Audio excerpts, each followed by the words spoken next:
Hey everybody, we're live. How's everybody doing tonight in the chat? Let's see who we got. Well, obviously on the panel we got me, 101, and Virginia as usual. How's everybody doing? Who we got? Debbie Sims, welcome. Caribbean House, hello. Hoot Owl. Klingon, what's going on, Klingon Princess?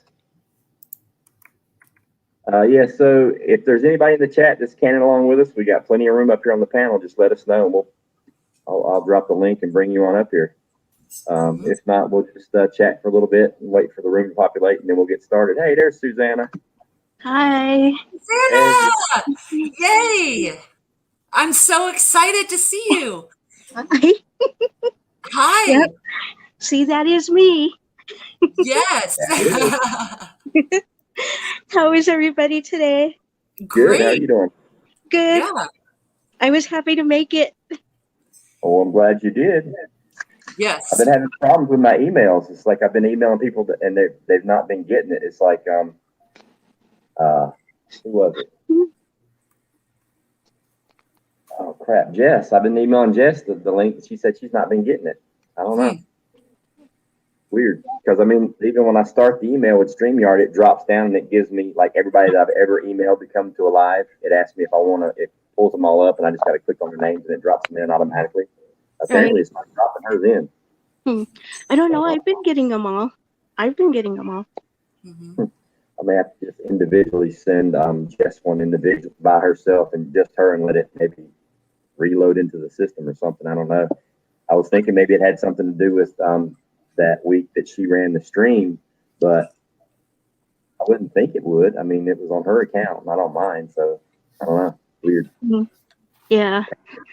Patriot Girl Prepper. Aussie Mom Homestead, what's going on? Yes, hey, Prepper 101.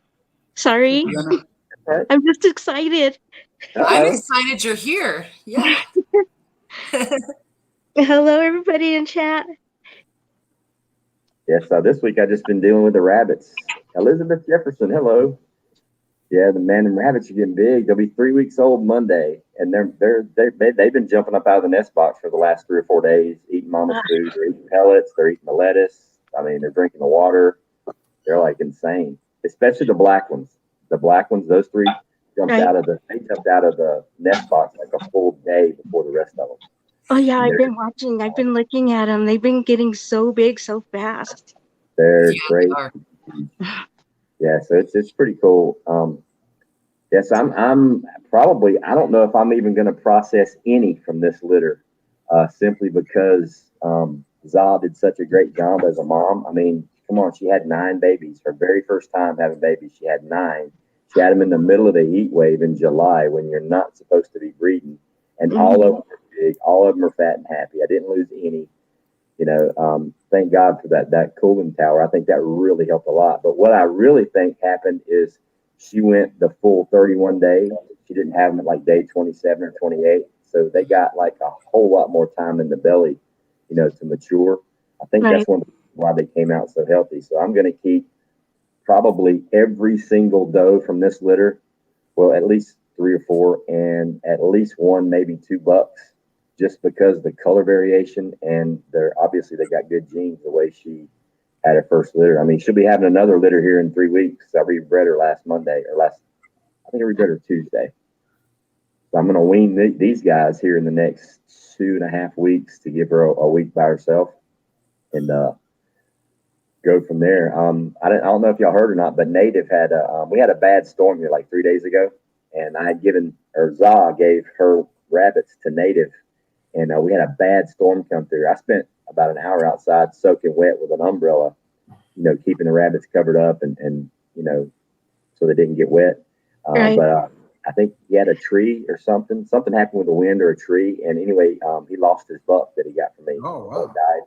Yeah, so all he got is a doe. Yeah, all he got is a doe. So I told him to bring his female here the 1st of September, the first week of September, because that's when she'll be old enough to breed, and I'll breed her to tribe, which will give him some good color, and then I'll let him have Za's brother, the all white New Zealand California cross, the mature one.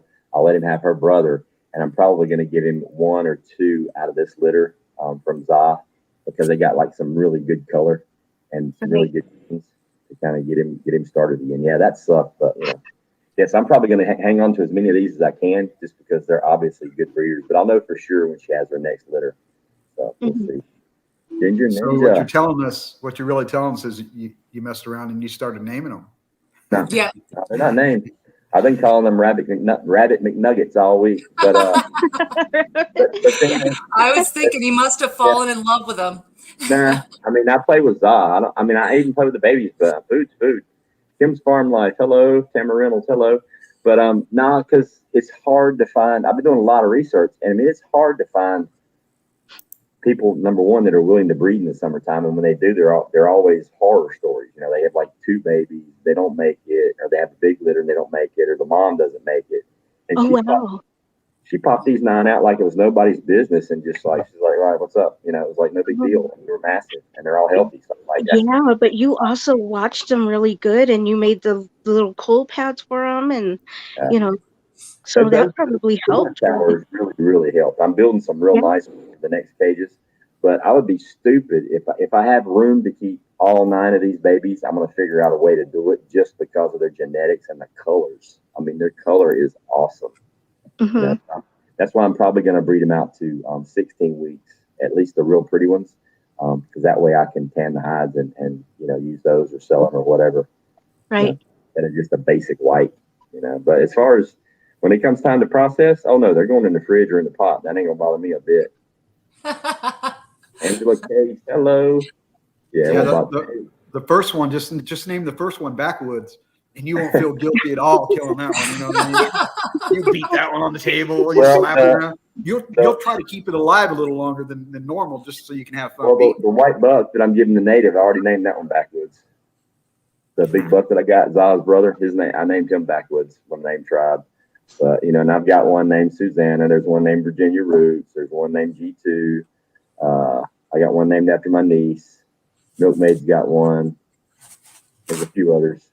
I named all the breeders. The Rabbit McNuggets, they don't get names. They get dipping sauce. That's about it. Ronnie Brown, what's going on? All right, guys. Tonight we are before I do anything, I did put the disclaimer in the description, but I'll go ahead and do the disclaimer now. Bug Dude, what's going on? This show is entertainment only. We are canning, and some of the recipes we do may or may not be approved by the FDA or whatever them alphabet companies that's in charge of food and what you can eat.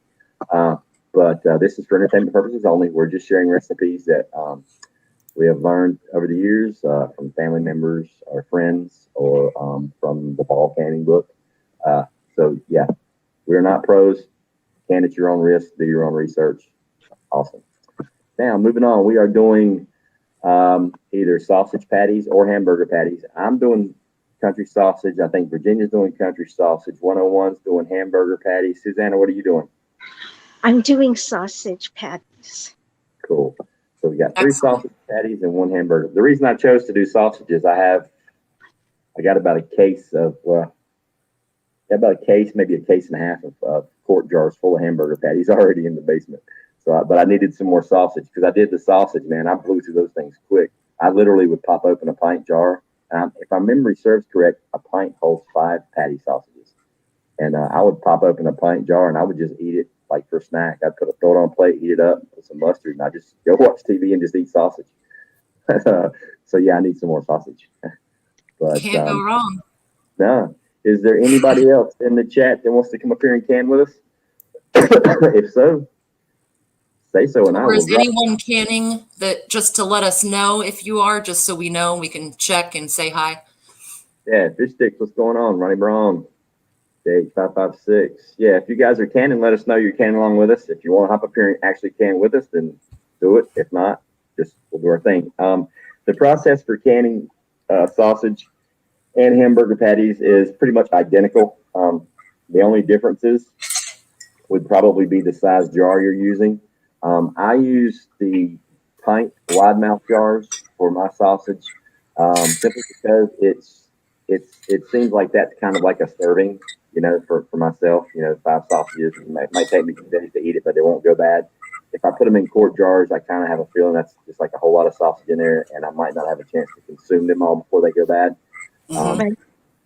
Plus, the reason I put them in the pint jars the first time is because I had like 15 cases of pint jars, and I'm like, I got to use these pint jars. So I was making jelly and jam, and I was just like, I'll put some sausage in there too. So, and it worked out pretty good that the pints seemed to be a good size for me myself. But the process is exactly the same as canning hamburger meat. Everything is the same. The only difference is your time. For quarts, you're going to go the full 90 minutes. For pints, it's 75 minutes. So you might actually beat me. Yeah, I might. I'm doing quarts, so that's a bigger. Yeah. So you'll be the 90. Yeah. So we pre-cook the sausages. You know, just brown them up real good. You don't fully cook them. You know, 75 to 80%. And there you go. Look at that. Ain't that pretty? But, put them in the jars. Wipe the rims down real good because there is grease. Wipe your rims down real good with vinegar. Put them in the jars. Put them in your canner. Now, if your sausage is cold, you can put them in cold jars with cold lids in cold water in a cold canner and start at 0. It doesn't hurt anything. If your sausages are hot, then you want to, use warm water and go ahead and crank your canner up.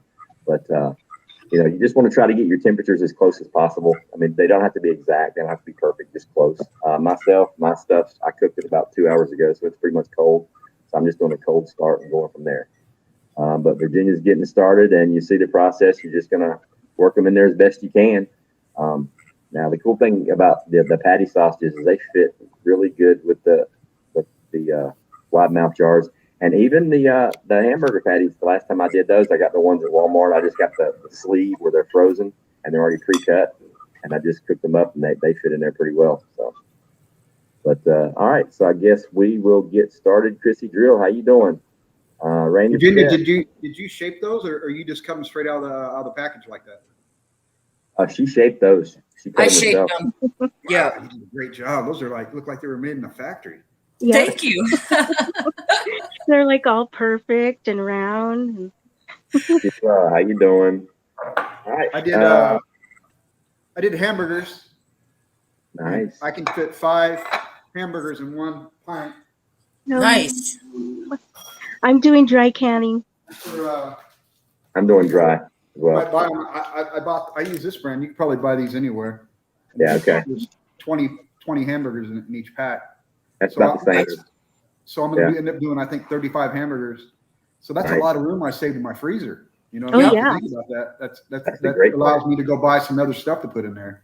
And it lasts a whole lot longer than 6 months. You know what I mean? Because when you freeze meat, they say 6 months. I mean, you can go longer, but canning it's the way to go. You look at these; they're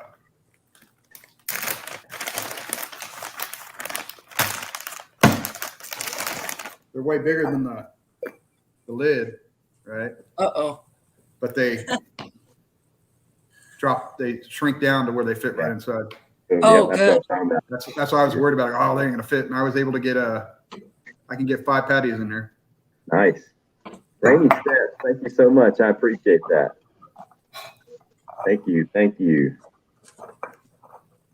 All right, let's load up our jars and get this thing started, and then we'll come back and we'll just talk smack about other people.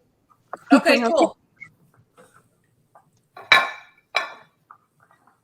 Let me see here. I'm gonna bring up my camera, my phone. Bring up this.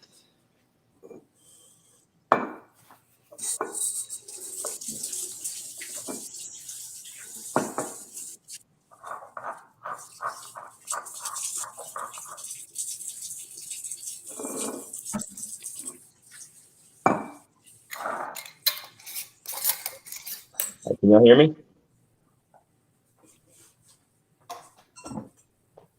Yes.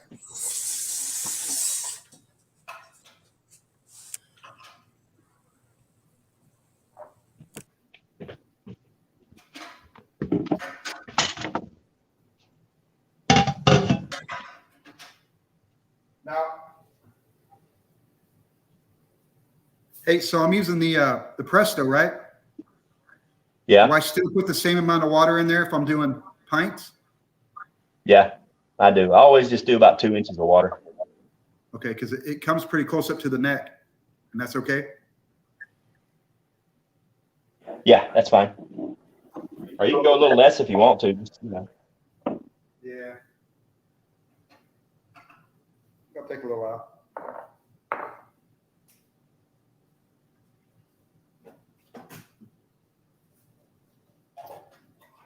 Wow.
As y'all can see, I only had enough sausages for 4 jars. I actually got 7 in each one. So the other 4 Right. jars I just filled up with water to fill the room so that they don't jiggle and fall over and break. Okay, good to know. You're And if canning you want water. to, and if you want to, you put a lid on the water and you can it just like you're canning anything else. And now you've got sterilized water. You can actually put washcloths, bandages, gauze, things like that in the water and sanitize. And now you've got sanitized water and sanitized, gauze and medical stuff. But you can actually can water. It's not a big deal. So I had a question about that. What if I'm doing pints right now, and I still I'm doing pints, right?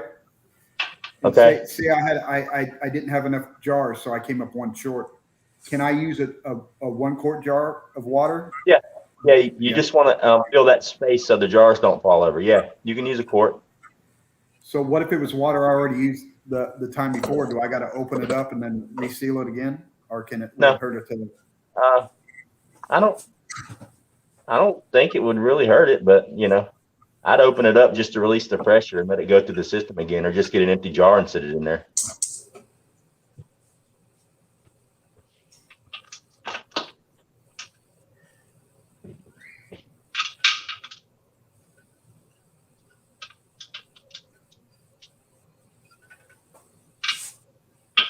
So how long do you got to go, Virginia? You got to go 90. Yep. And I just turned my fire on. I think sometimes I come up to temp a little bit faster than some of you doing pints, so we might all finish at the same time. That's what she said. Hey, Bioxo. Nice.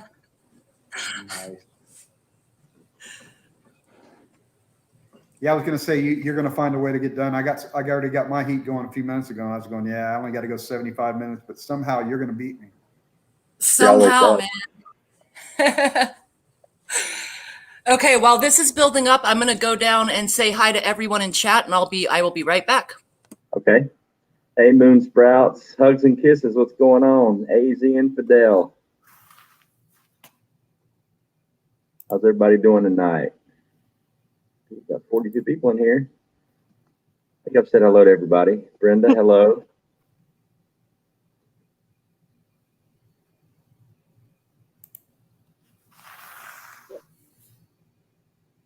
Hello, everyone in chat. So, homies. look at Hoot Owl, paying attention to details. Well, I had 30 patties. I got 7 in each jar. 7 times 4 is 28. So I had 2 patties left over. Instead of cramming them in there, I've been smelling that fresh cooked sausage for the last 3 hours. So guess what Ghost having for dinner? Or midnight snack. He's gonna have him some sausage biscuits. Yep. So I put the sausage in the microwave.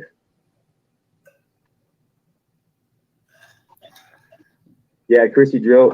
You don't have to do broth.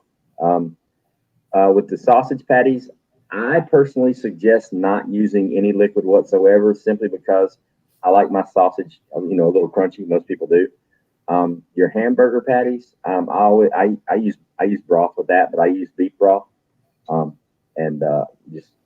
it seems to work just fine. But you can them dry if you want to. It's not a big deal. Yeah, canning the patties, the process is exactly the same as canning hamburger meat. It's just way easier because you don't have to brown the hamburger meat and do all that stuff. You just kind of throw the patties on the grill, cook them about 75 or 80% through to get most of the grease out. And then, technically you can just throw them in there raw and can them, but you're going to have a lot of grease caked in there. Canning them dry, you're still going to have some grease. The patty on the bottom may be completely submerged in grease. But I've eaten them, then they were canned for over 2 years that way, and they were perfectly fine. I mean, there was no funk, there was no mold or anything like that. So, but any kind of meat, you can go dry or wet, as far as I know.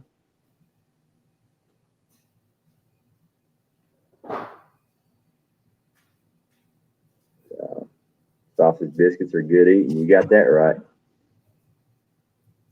You're welcome, Chrissy. Lake Ferry, what's going on, Lake? How are you?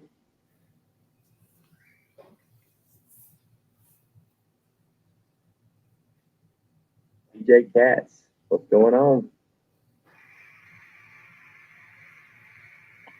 Yeah, I was trying to decide. This was the closest poll we've had as far as canning. The patties literally won by, I think, 2%. It was like 48 to 46 or something like that. And either, I think it was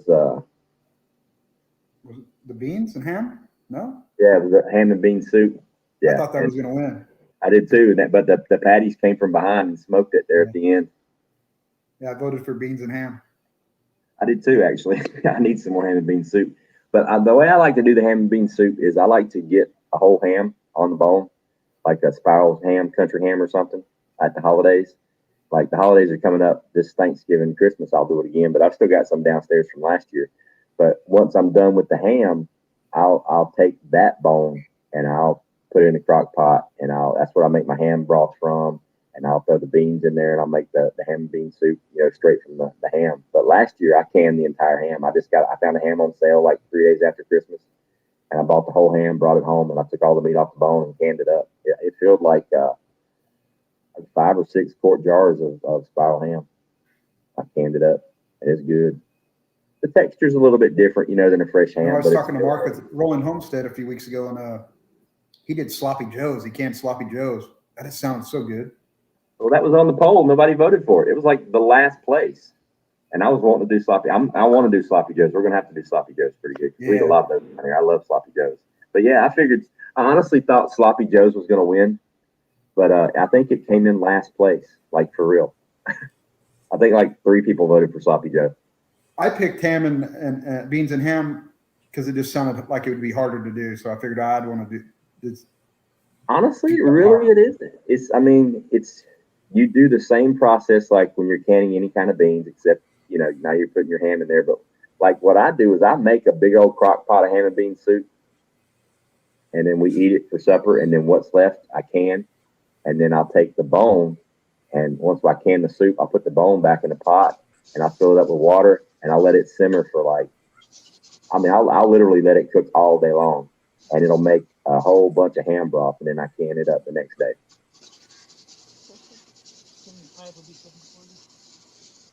But there's a real good video on the ham and bean soup. It's on Guildbrook Farms, Guildbrook, Guildbrook Farms. She's got a video that she did the ham and bean soup. That's the way I did it. I watched her do it, and that's why I done it. She did it with a bone, and she simmered it in the crock pot, pulled all the meat off, and then made her beans and mixed the meat with it. And it looks so good. And then she took the bone, put it back in the pot, and made a big old batch of bone broth. That's my favorite thing to can, bone broth. Hey, so you were talking about some beans a few weeks ago. What kind of beans were those? Gosh darn it. Cranberry beans? What? Yeah. Cranberry beans? Yeah, it's a variety of pintos. Hang on, I think I have a bag right here.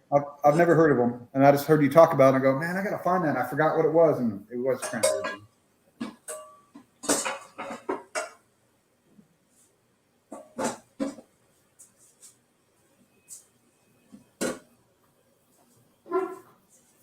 I have a bag up here, but I don't. No, a cranberry bean. It's a type of pinto bean. It's just sweeter. It does awesome in chili. It makes the best chili. If you don't like your chili smoking hot, it's like a pinto, but it's got it's a different color. It's like a cream color with like pink splotches all over it. It's delicious. It's so good. I never even heard of them before until about a year ago. Yeah, Susanna's canning with us. Hey, K2. Yeah, so I'm canning. Hi, everybody. K2. Look at K2. Stolen Valor show PAID, big bro. Yeah, that's going to happen. Hello, everybody in chat. Hi, Lake Fairy. What's up, Lake Fairy? Lake, you want to come up here? We got room.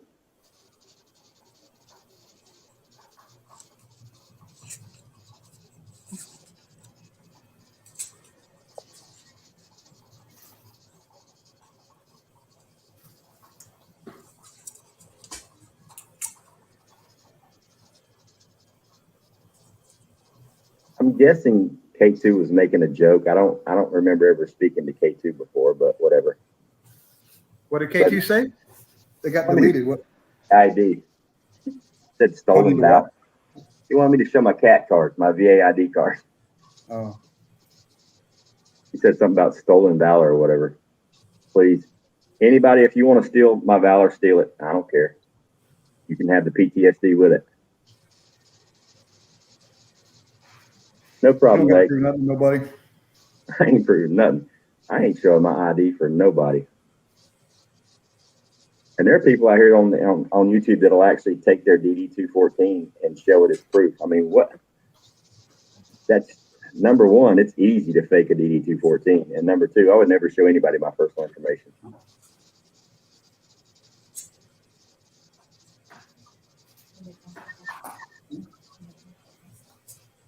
Hoot Owl, no, they're about the same size, man. They're just a different variety of pinto bean. They're like a strain of pinto, and they are delicious.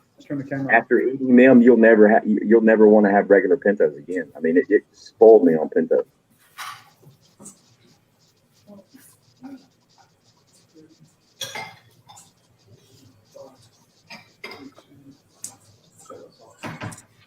So if we do ham and bean soup, do the beans go in dry, or is it fully prepared like in a crock pot and then get jarred up? I would never. The only time I ever done beans dry was the time that we done it with Jess. That was my first time. I always pre-cook them. But as far as doing it in soup, I would definitely cook them first. Right. Simply because you're gonna want as much juice in there as possible. I mean, it's soup, you know. Yep.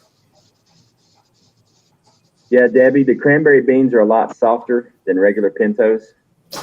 So you really don't have to really rock them too hard. Like the ones I did in the canner, I haven't eaten any of those yet. But I could tell that they're a lot softer than the pintos because several of them kind of like popped open in the jar. You can see it, but I mean, that's that. It's still edible. I'll work through it. Same way with lima beans. Lima beans you don't process for the hour and a half. I think lima beans go for. I think lima beans are like a weird time, like 50 minutes or something. They're a lot less than pintos and stuff like that. They completely fall apart. But I don't care if my lima beans fall apart because that's the best soup in the world, lima bean soup. Yeah, lima beans, I either cook them too much or not enough. I've never found that happy spot. I cook them to death. I just love the soup. I don't care if the beans can completely fall apart. You can strain out all the shells and pour that soup over some rice with some kind of meat, and I'm happy. I'm so happy. I don't care if fried bologna, fried hamburgers, a hamburger patty, ham, whatever. Hey, Mark, what's going on? Be charming. Hello. Hi, B. Remember when I was 15 years old, I spent the summer with my grandfather, and we went gold mining on the American River up north in California. Huh? We did that throughout the whole summer. And you'd come back, you were, like you were camping on the river, you roughed it for, 7-8 days at a time. And every time we came back, that's what he made. He made fried potatoes with red onion, raw red onion slice, cornbread, and a big old pot of lima beans. Oh, yeah, that's my favorite. It's like you look for. I remember there's a long drive, windy ride home, and you just look forward to that meal. So good. Oh, hey, Angela's doing cream cheese, you guys. Nice. How do you do that? Q Kitchen and Beyond. Hello. Hi, Jess. Jess, did you get my email today, or actually last night when I sent it?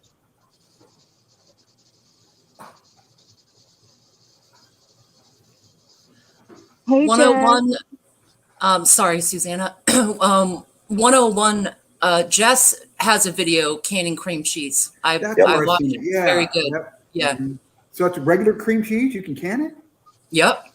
Oh, because that's like. I think it's a Rebel canning type of thing, but it's one of those. I don't think it's allowed in some of the books, but yeah, certainly. But neither is bacon, and we did that together. Well, Jess, from now on, I think something happened when, I don't know what happened. Like, I added your name to the list just like everybody else. I sent out one email, and I clicked on your name as well. And this is like the second or third time you haven't got it. So next week or week after when we do this again, I'm just going to send you like your own email and see if it'll like maybe reload in the system or something. I don't understand why it's not going to you. Maybe it has something to do with you hosting the show that one time, but I don't see why because it wasn't on my stream. So I don't know. But I just dropped the link if you want to come up here and chat with us and hang out. I know I got a serious problem. If I try to email somebody, if I'm the first person to email, I don't know why it never goes through, or everybody's just ignoring me. Never. You didn't get it because you deleted it, Virginia.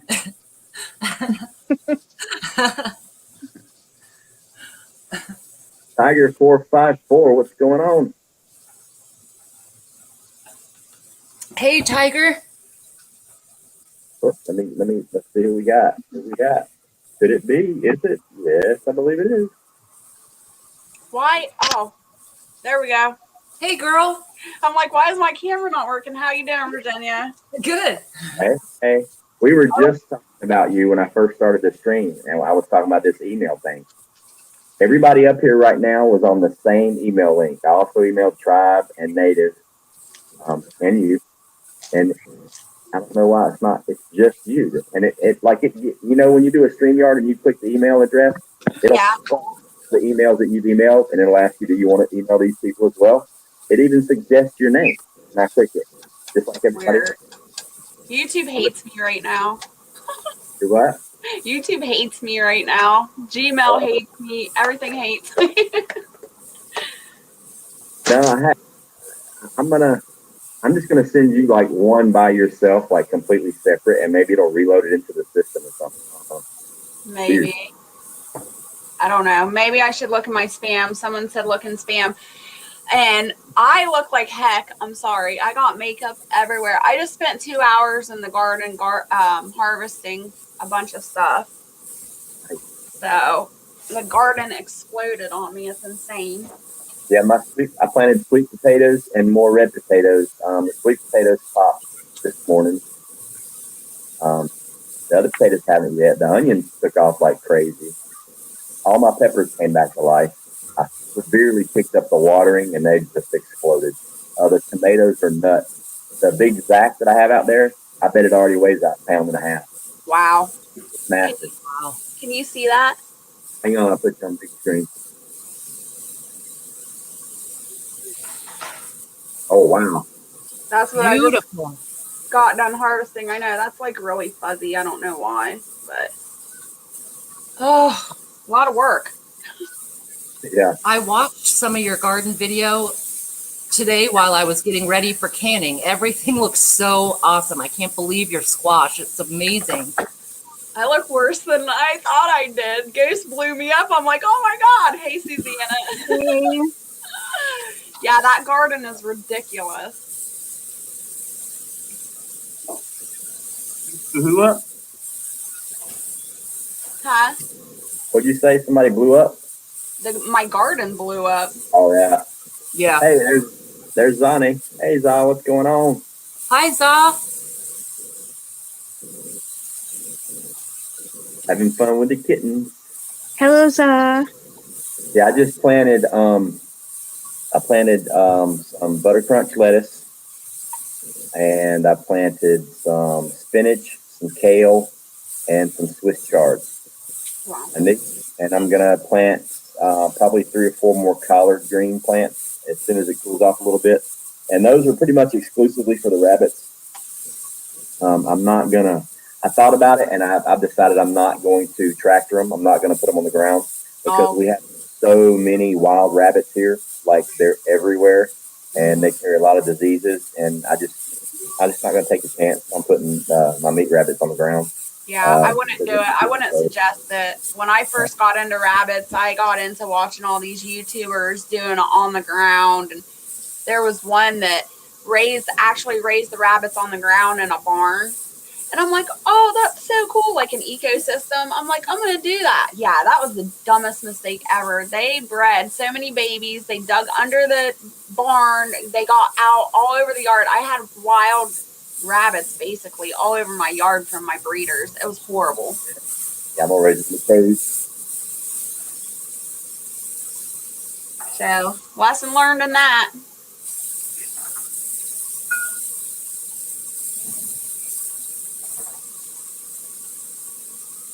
Yeah, I need to start, now that I got everything out of the garden, well, not everything, but a lot of stuff I harvested, now I got to work on planting the fall garden.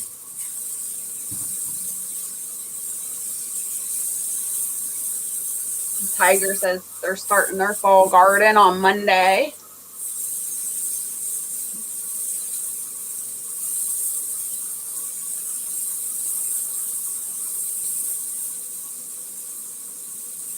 Anybody have a jiggler on? Mine's about to go on. Is anybody canning with you guys in the chat? Someone's doing cream cheese. I didn't see anyone else, but I don't always see it. So yeah, if anyone is, please let us know. That'd be awesome. I got my cap Tiger. on. I'm just Hello. waiting for it to pop up. Oh, you have to wait for yours to pop up and then you start timing? Yeah. Okay.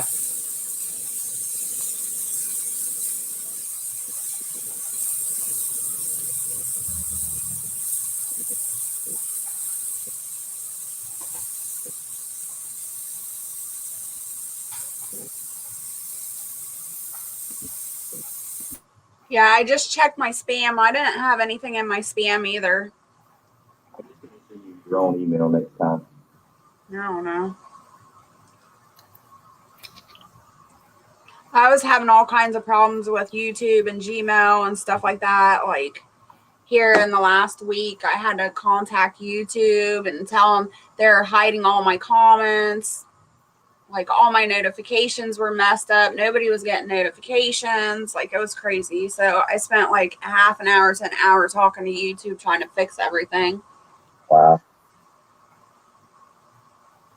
I'm still trying to get used to doing the whole YouTube thing. Yeah. You're welcome, Tiger. How you doing, Yeah. Prepper 101? Good. How are you? Good. Tired. I'm exhausted from all that harvesting. Yeah, you had a nice garden, man. Yeah.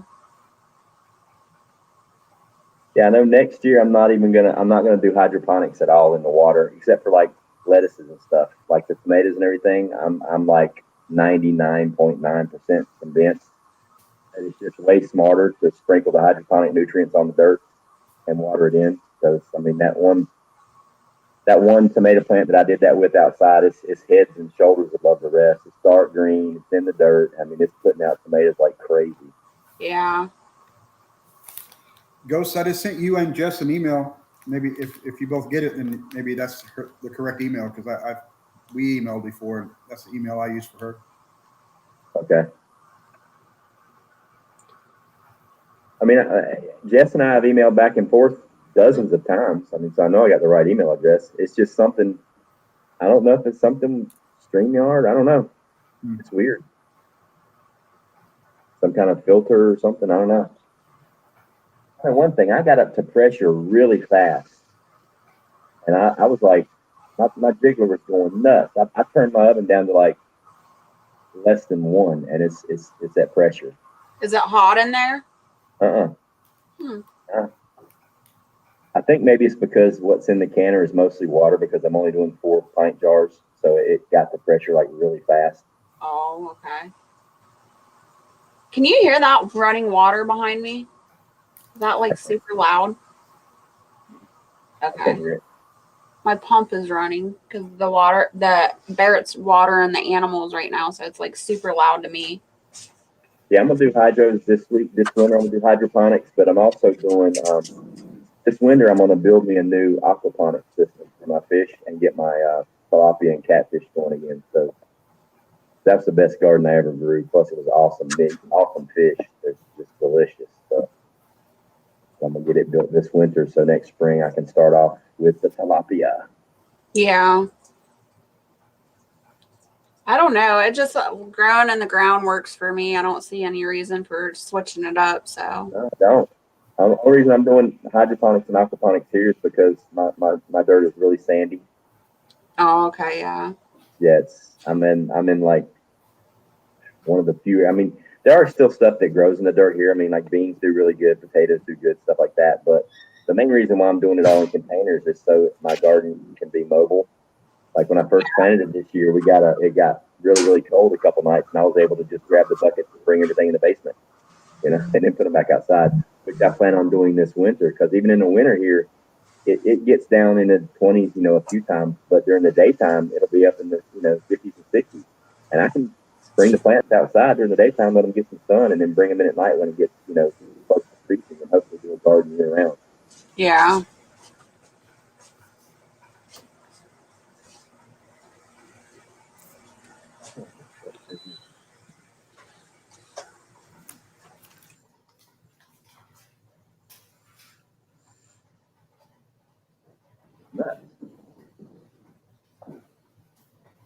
But I guess it makes sense with having mostly water in there. I mean, I've only got 4 jars, so but yeah, I got the pressure really fast.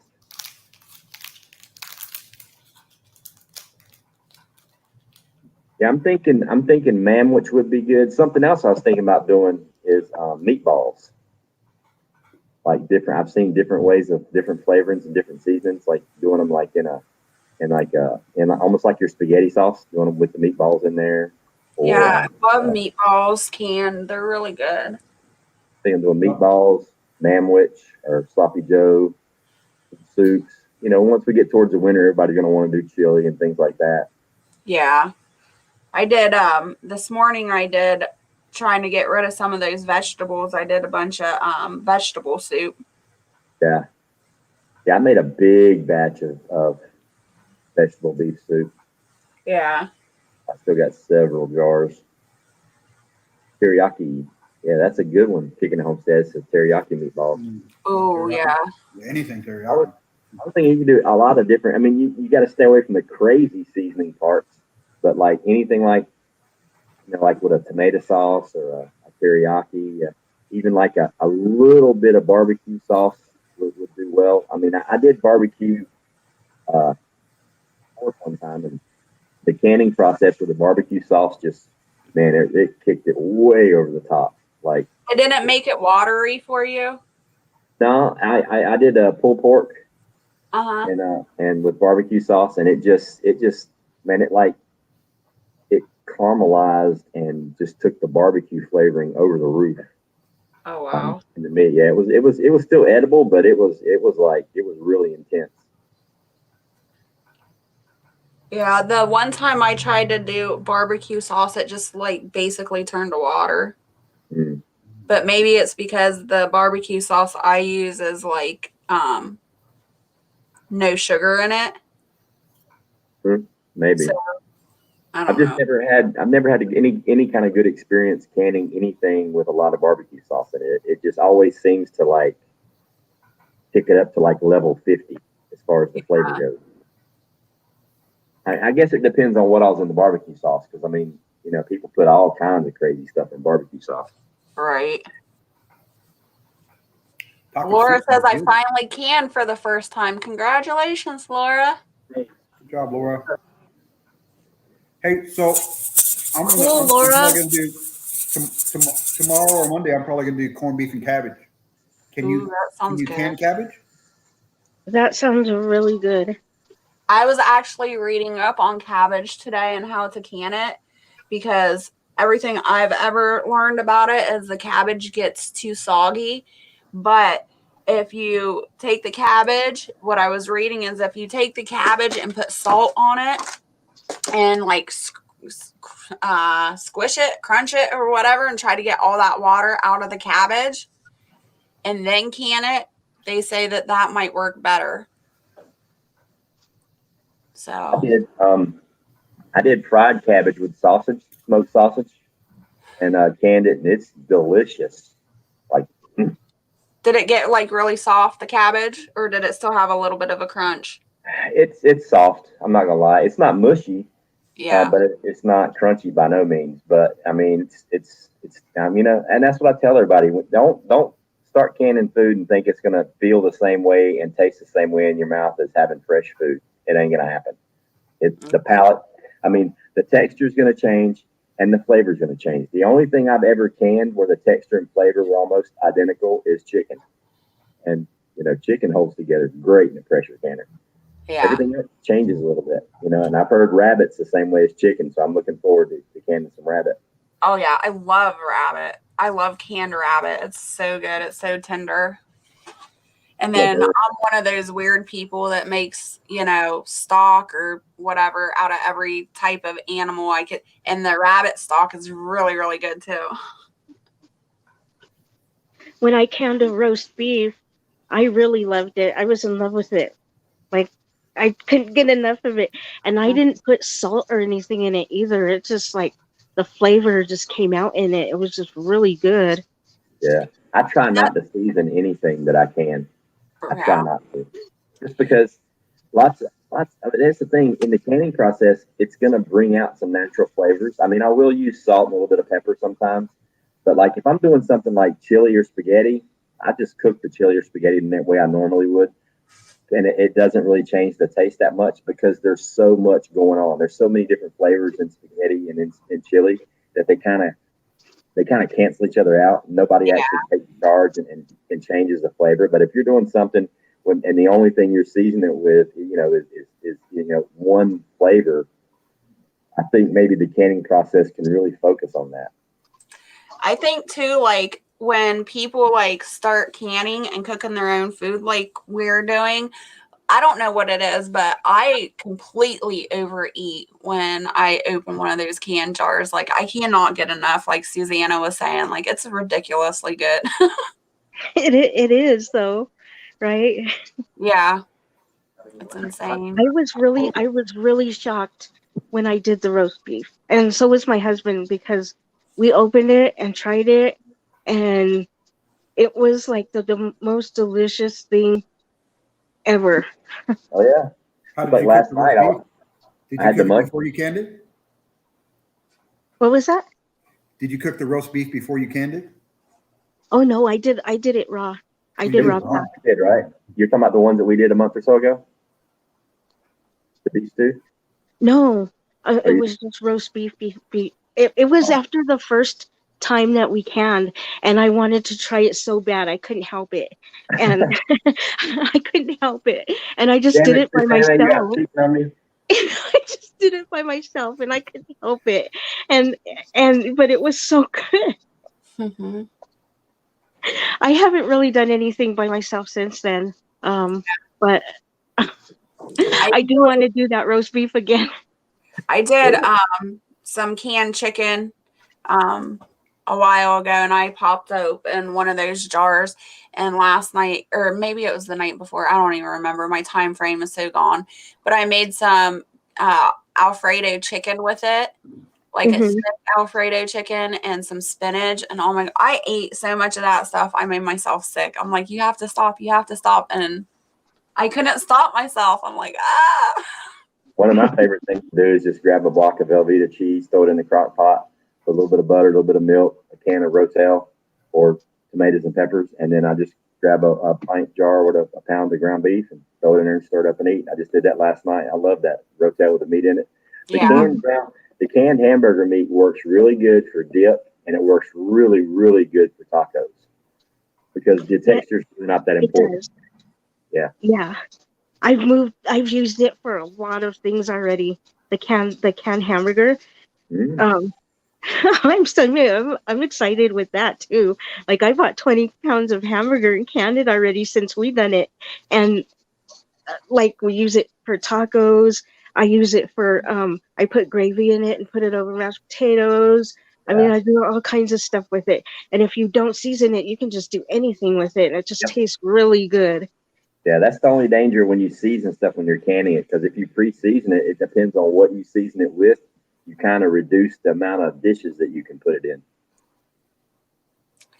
Yeah, because a lot of people, they'll can their hamburger meat, they'll can it, with taco seasoning in it. Well, you just pretty much, that's the only thing you're going to be able to use that hamburger meat for. But if you just can it plain, you can do it with your tacos. You can put it in your Rotel dip. You can put it over rice, make gravy with it. You can do whatever you want to with it. Yeah. And I'm picky with hamburger too. And I don't know what it does to the hamburger, but I love it. Whatever it's doing, I love it. And I do the dry. I don't like the wet. I did try one of the wet that day that we did it, and I wasn't too fond of it, but I do love the dry canning. Yeah, the dry versus the wet's a big difference. Like even the wet, I mean, the way I use it is I pour it into a strainer and strain all the liquid out, and then throw it in a pan and heat it up and cook with it. I've made tacos with it. I made dip with it. It turns out just fine. There is a difference. Believe it or not, there's a difference in the flavor in the wet ground beef versus the dry canned ground beef. At least to me, there is. Oh yeah, and if you do the bigger jars, you can put a little aside in the fridge to make a different meal out of it. And I just love canning. Thank you, Ghost. Yeah, you're welcome. I just want to say, Felicia just hopped into your chat, Ghost, and I want to thank Felicia for coming over. Hope you're having a good night. Now, I don't know if you heard, Ghost, but I've been doing canning sessions, private sessions behind the scenes for like new beginner canners that don't have a channel or don't want to be on the panel or whatever, want more one-on-one time. And Felicia has been one of them that has shown up every single time. So she's really enjoying learning to can, and she's been really watching your channel too. So, well, hello, Felicia. Nice to meet you. Yeah, Thank canning. you for coming. I told you, Susanna, like 3 months ago when we started this. Once you start canning, it's like crack. It's addictive. It Once is. you start, like literally every time I walk into Walmart, the first section I go to is the canning section to see if I got any jars or any lids. Like I don't care what day of the week it is, what time. I'm going to see if I got lids and jars. Then I go get food. I've been going to Ace Hardware about every other weekend or so, and stocking up on more lids. Every once in a while some more jars, but mostly lids. Yeah, I'm having a hard time finding the lids down here. I'm finding jars. I mean, I get a couple of cases every week. But as far as the lids, no. I mean, this week they had like 2 cases of lids in there, but they weren't ball lids. They were a brand I've never heard of before, and they were the regular size. And I predominantly use the wide mouth just simply because it's easier to get the stuff out of the jar. Right. You know, just liquid. If it's like a broth or something, I'll use a regular mouth. But pretty much everything else, I want wide mouth. And well, Purr came out with jars and lids, and I haven't tried the jars yet, but I did pick up one of each of the Purr lids to try them. So I will try those and see how those work. And yeah, I'll probably pick up one thing of jars just to see. I've heard good stuff about Kerr. Like No, not Kerr. It's Purr. It's a brand called Purr. Yeah, PUR. Never heard of that. And then the ones I saw in Walmart were like country something. I've never heard of them before. Yeah, they've Purr came out. I seen them. They're at Ace Hardware. Okay. That's where I got them at, and so I'm gonna try it and see how those work out. I was just lucky that 2 years ago I started stocking up on lids. Like a bunch, like hundreds and hundreds of them. So I'm lucky. If I hadn't have done that, I'd be freaking out right now because I'm wanting to can and I can't find no lids. I would be angry. Angry. I did order a couple months ago. I ordered some of the Tatler lids. So I'll probably try those lids at some point too and see how that goes. I know one thing I want to do before too long is can meatloaf. So good. Every time I hear meatloaf, it's that part from Christmas Story when the little brother, he's like, meatloaf. Hey, there you go, Susanna. Tiger just said that Sutton's Days did a review on Purr and they're amazing. And let me tell you something, if she's given a good review, then they got to be good because this woman knows how to can. Oh, that's awesome then, because they have a lot of Purr in there and ball. And I picked up some of those dissolving labels. Yeah. I mean, I don't really I just put a piece of painter's tape on the lid and write it on there with a Sharpie. But as far as you can look at the jar and tell what's in it. I just want to get the date on there. Right. Well, I figured, especially the lids, because the lids, you can write on them and they, you can't keep them forever anyway. Right. But I thought I would try those on certain things that I was using, and just to, try one and then try it out and see how that works. Because I really don't know how long it will last on there or, know. Yeah, the meatloaf, Felicia, I saw a couple videos on that, and Ball makes I think it's a 3/4 quart, but it's the jar is round. Like the jar is literally the size of the opening. Have you ever seen those jars? I haven't. Yes, I've seen them. I've got them. The case only has 9 in it, but like the entire jar is the size of the mouth of the jar. So you can pack your meatloaf in there. It's like a tube. You can pack your meatloaf in, and when you turn it, the whole thing just slides right out. You ain't got to go in there and dig it. There's no shoulder. Basically, there's no shoulder on the jar. It's like they're a little bit taller than the quarts, but yeah, they're just completely perfectly round. They're a tube. They're kind of hard to find, but those are perfect for the meatloaf. They are hard to find, and I found them once, and I bought one thing of them, and I haven't found any since. I should have bought more. Yeah, I've got a case on downstairs. I did. I use them. I put smoked sausage in there. The meatloaf, you would put it in like one big chunk. You wouldn't do it in slices. It'd be one big. You put it in there raw, pretty much, is the way I saw it. Yeah, you mix it all up, all your meatloaf, just like you would when you put it in the oven, and you just shove it all in the jar and let it go. I wish you'd seen that jar. It's not a pint. It's like 3/4 of a quart. It's not quite a quart. I'm gonna go find one. I got some downstairs. I'm gonna go get one.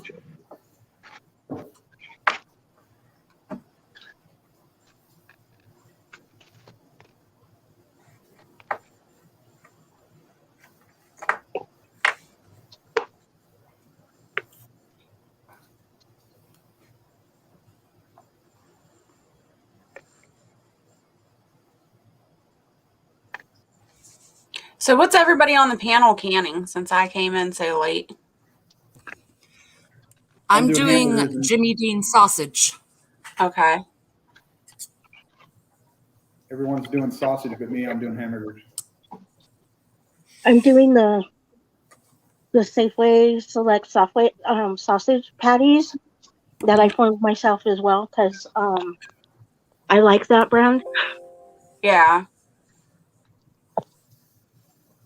Right. Yum yum. Makes me hungry. Safeway Select is awesome. Oh, girl, the whole kitchen smells like breakfast because a few of mine were also the maple flavor. I had regular, hot, and maple. So, yeah. Sounds so good. They're a pint and a half. Yes. Oh, okay. Oh, wow. See how the jar is exactly the same size as the. I mean, so everything just is there. It's one size all the way up. Okay. Oh, it's a tall pint? It's a pint and a half. Oh. But it doesn't have any shoulders. See, the opening is the size of the jar. Huh. You pack it tight and turn upside down, everything just slides right out. Yeah, that would make it a lot easier. Yeah. I was wondering about doing brats. So it's like any meat, 90 minutes for quart, and This is cool. It's got its own measure. I just noticed this. Check this out. It's got its own measuring in it. It's like a measuring cup. It's got milliliters and cups. 2 cups. This is a really nice jar. It's got its own label. I don't know if you see it. The whole jar is labeled all the bottom to top. Per ounce? Ounces and liters. Oh, wow. Cool. So what do you can the pint and a half at? I did them at quart size. Anything over a pint go to quart. Okay. And this is just the smoked sausage. These things are good. Yeah, but those are awesome jars. All right, you guys. Well, I'm going to have to hop off here. I haven't even got dinner done yet, so I need to go get dinner done. But I'll leave you playing. Well, thanks for hanging out with us. You're welcome. Okay. Love you. Everybody. Love you guys. I'll see you next time. Okay. Have a good one. Bye. Hello, Sheila. Hello, Phoenix. We got some people in the chat. Debbie Sims. Yeah, Proud Mom 1966. It's pint and a half size jars. It's hard to find. Yeah, I'm gonna do some brats. Definitely want to do some brats. Mm-hmm. I was just at Sam's when I was in Florida about a year and a half ago, and I found these smoked sausages. They had them. You know how they'll have somebody there with a little counter, and they'll be giving you samples of new stuff they want to push. Well, they Oh had yeah. these smoked sausages, and they were giving samples, and these things were the best sausages I'd like. Literally, they were awesome, and they had them like dirt cheap. You could get like a package of like 50 of them for like $8.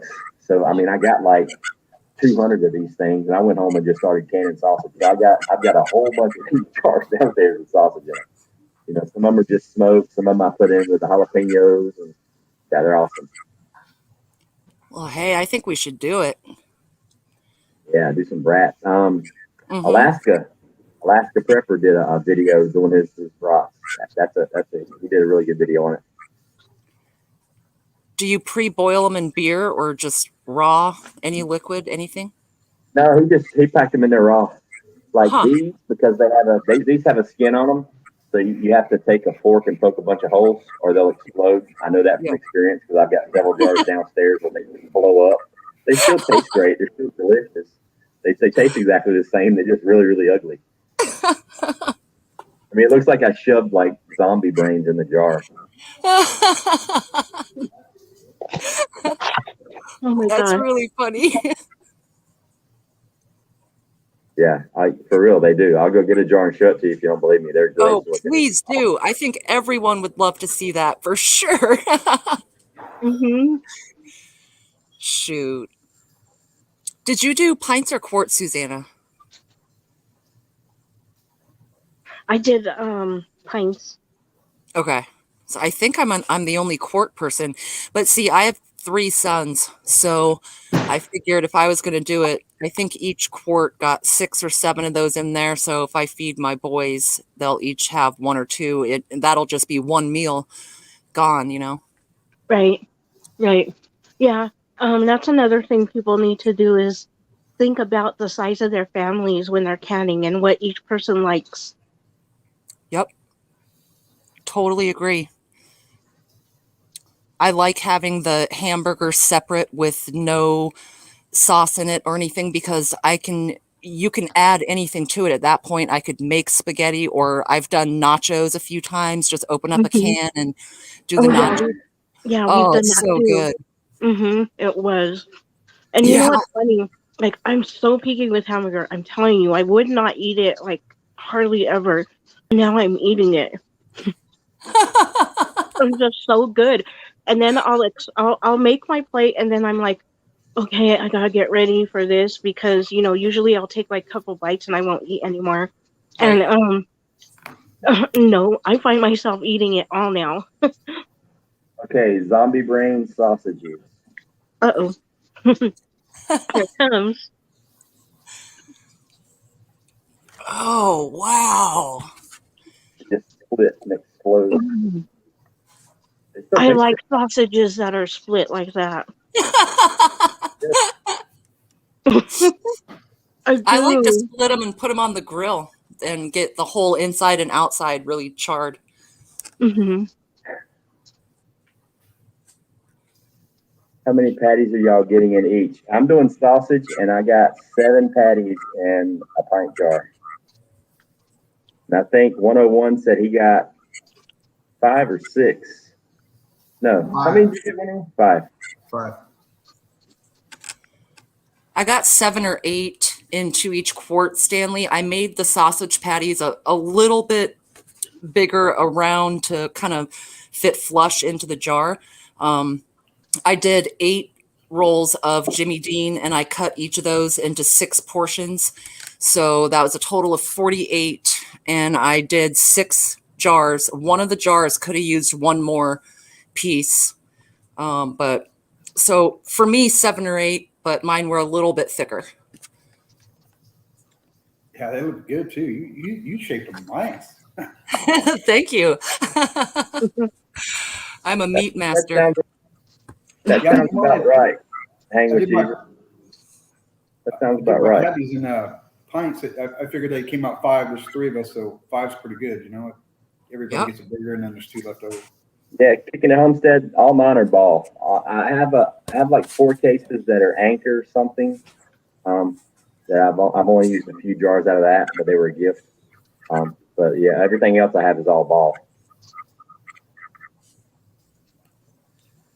Well, so I'm excited now to try out the purr then. Yeah, if I can find some. I can't find any lids except for this country something style that I saw yesterday, and I've never heard of them before, and they were only the regular mouth. And I have very few regular mouth jars. Right. That I was saying, hang with you, just 1,400 for a family of 4. I mean, it depends. I mean, it's going to depend on is every single meal you're eating canned food? Does 1 quart jar? I mean, is it something like spaghetti sauce where you can stretch it, and that 1 jar is a complete meal for all 4 of you? It depends on what you got canned, but a family of 4 for a year. I mean, 365 days in a year, 3 meals. I mean, you're over 1,000. So yeah, I would definitely say that'd be about right. I know I'm well in excess of that. Yeah, it's just going to depend on if you're eating canned food, just for lunch and supper, or if you're just doing it for supper, or what. Mm-hmm. Oh yeah, it depends on a lot of things. Who eats what, how much of what, how many meals can you get out of it, either in a day or throughout that week with just one, depending on how big the jar is and who eats it. Yeah. Yeah. I mean, 1,400 is a lot, but if you're seriously canning and you're getting a couple cases, 3-4 cases a week, it doesn't take long at all to jump way above the 1,000 mark. It happens really quick. If you're like Susanna and you get hooked and you just, every time you walk to a store, you see something, you're like, yep, I'm going to can that. It does not take long at all to really get a lot of jars if you can find them. Mm-hmm. Well, maybe I can find some for you guys. I mean, I've got plenty of jars and plenty of lids. I was lucky because I was stocked up before all this happened, and I don't have a problem finding jars. I mean, I just got 2 cases this week. I got 2 cases last week. They just don't have the lids. You got to get I'm getting Right. lids, and I'm getting them with the jar. They don't have the individual lids. Right. Yeah, and you figure, 1,400 isn't much. I mean, there's 12 to a case, so 1,400 divided by 12, it's not that many trips to the grocery store to get 1,400 jars. And the great part is it's a lot of money, but I mean, you're talking 1,400 jars. That's over $1,400 because they're about $1. I mean, a case, 12 jars, and a case down here costs like $13.50, something like that. So yeah, but they're reusable. That's the great part. They're reusable as long as you take care of them. They're reusable like forever. But yeah, it's an investment. It's a good. Like I said at the beginning too. Look at the freezer space you're going to save, right? You can put other things in there. You can go buy, like right now, if we're going to go in another lockdown and this hamburger thing works there, I'm going to can regular, ground up a bunch of hamburger and cook it and put it in there. That's going to, because I buy those big old logs of hamburger meat. That's going to save a lot of space in my freezer. That's how I do it.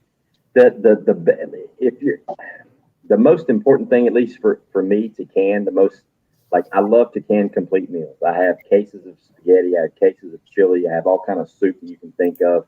I like to can complete meals because it's a one and done. It's just heat it up if you want to. If you ain't got to heat it up. You can just eat it cold.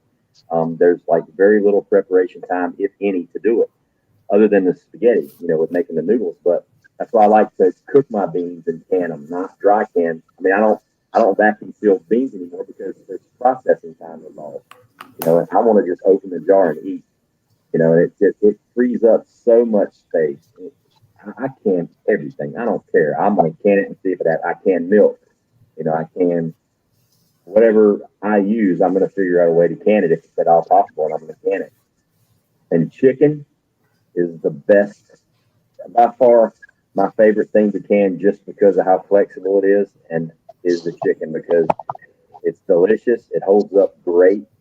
but the best part is you're getting, gallons of free chicken bone broth. Literally, I mean, a quart of bone broth, a quart of good quality organic chicken bone broth at Walmart is like $8 to $10 a quart. The last time I did chicken, I made enough bone broth that it paid back me buying the chicken, and I had money left over, if you want to look at it that way. I think I canned like 16 quarts of bone broth from 35 pounds of chicken. When you did that chicken that day, that just looked so good. All that stuff looked so good. It is. It is. It is. It's just amazing how fast those babies are growing. Yeah, I know they're massive. They're running all over the cage. I mean, they're like awesome. No, we have not done chili yet, Laura. I have mentioned it a couple times because I am running kind of low. I need to do another couple cases. But nobody's really voted for it when I put it in the poll every week. I think simply because it's hot outside, and most people don't really eat a whole lot of chili in the summer. Me, I do because I like it. Yeah. And Ghost, y'all should can chili or soup next. I'll put it on the poll. You guys vote for it because we can whatever is voted for, and you don't have to be a cannibal. You don't have to be up there on the panel to vote. Anybody can vote. I put it in my community tab every week. Usually we can on Saturdays. Every other Saturday we can. Like next Saturday it'll be the Prepper Summit, and then the following Saturday we'll can. And I usually put the poll up that Sunday or Monday before, and then we call a winner usually Thursday to give everybody a chance to go out and get the stuff. And this Saturday on the Prepper Summit, it's going to be Prepper 101, and I still haven't figured out who I'm going to put on there with him yet. I got to find somebody good.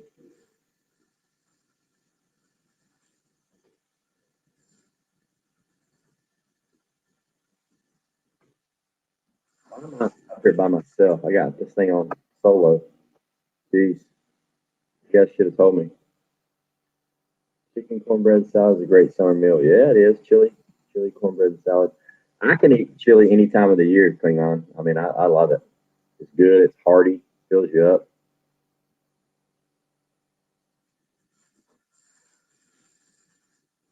All right. Well, I'll definitely add chili to the mix next time around.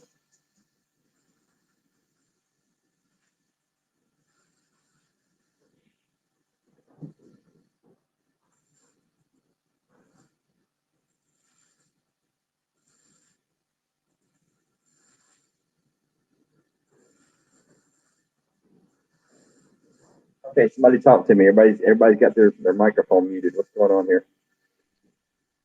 Hey, Ghost. Hey, y'all abandoned me. I'm here. Javon Cochran, tell Pinball I said hello.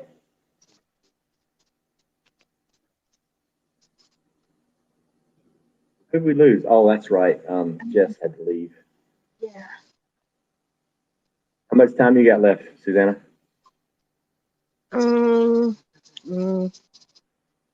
Let's see. 7 or about 20 minutes.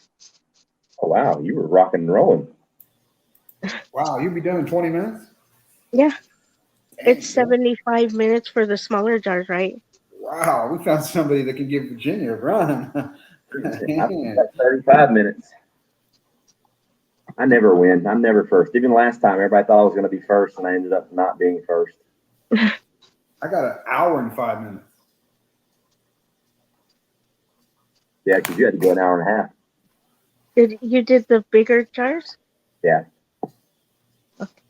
You did quarts, right? 101? You said 75 minutes, right? Yeah. Yeah. How much time left? Hour and 5 minutes. It took a while for me to get up the pressure. Oh, okay. And I got to hit pressure before I start my time, right? Yeah. Well, what's the weirdest thing you've canned? I guess the weirdest thing in other people's eyes would say I can milk. you can milk. Yeah. You can milk. What? Yeah. You just use regular milk? Yeah. Really? Yeah. I did a video of it, me drinking it. So I can buy milk and I can can it myself, and it is stay good. Yeah. Because we throw milk out all the time. Now, I mean, it changes. We probably throw 2 to 3 gallons of milk out a month. Like you can look on YouTube and find probably 15 different ways to can milk. The way I do it, and I've got milk down there. It's 2 years old. It's just regular homogenized milk from the store. You just put it in the jars, put it in your canner, turn the temperature up. When it gets to pressure, turn the canner off and let it come back down to 0 slowly, and it's canned. And now what it does is it condenses it. What's it called? I get the two confused. There's condensed milk and there's homogenized milk. Evaporated and condensed. Yeah. So now it tastes like if you open the jar, like I just did it the other day or months ago when I made the video. When I opened the quart jar, you can drink it right out of the jar and it tastes just like evaporated condensed milk. It's like super sweet, which is perfect for cooking. Like I make my mashed potatoes, grits, things like that, like gravies and stuff. Like when I make my country gravy and sausage gravy for biscuits, I use that. But if you want to drink it, all you got to do is mix it with water and stir it up. It brings it back. It doesn't taste just like the milk, but it is milk. Just a little bit of water? You can add water to your taste, how you like it. It's still going to be sweet. It's going to taste a little bit different, but it's still milk. I mean, it's the way they drink milk in South America. They don't have regular homogenized. All their milk's canned. So as for the time with canning the milk, if you only wanted to try, like a can or two just to see how it comes out, what would you can it with if you could can it with something? Nothing. There's nothing else to do this. Because you're really not bringing it. You're not cooking it for any extended period of time. Like the longer you cook it at pressure, the more condensed and sweeter it's going to get. So I put it in there. I bring it up to 10 psi. Once it starts chirping, I turn it off. Turn the heat off, and I let it sit there, and it comes back to temperature naturally. And all the jars seal. They're perfectly fine, and it's really good for baking. Anything that requires milk in a recipe, especially baking, this stuff is perfect for it. But it makes the best macaroni and cheese, and it makes the best mashed potatoes there are. Gosh. You're just giving me more ideas. Yeah. Yeah, that's a great idea. Well, last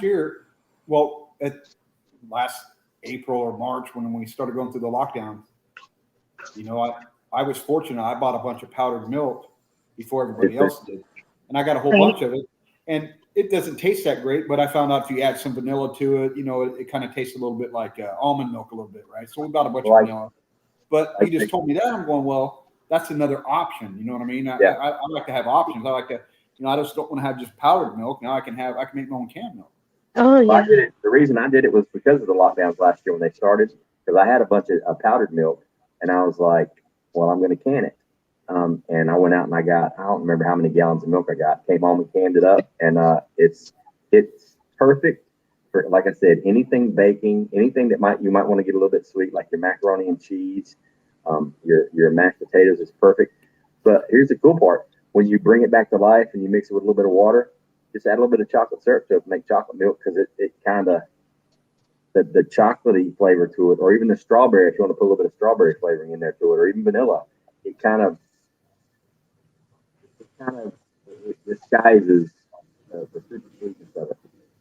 Yeah, well, I was already going to add vanilla to the powdered milk anyway.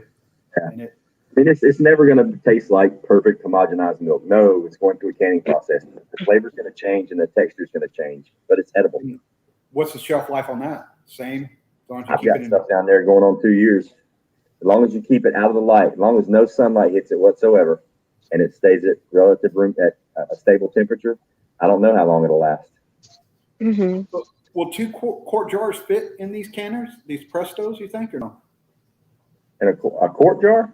2 quart. No, I don't think so. Now I know the cool part. Here's the best part: 1 gallon of milk will fill up 4 quarts. Okay, and when you in the canning process, you don't lose any volume. So when you're adding water to it to bring it back to life, you're actually gaining fluid. I'm gonna look into that.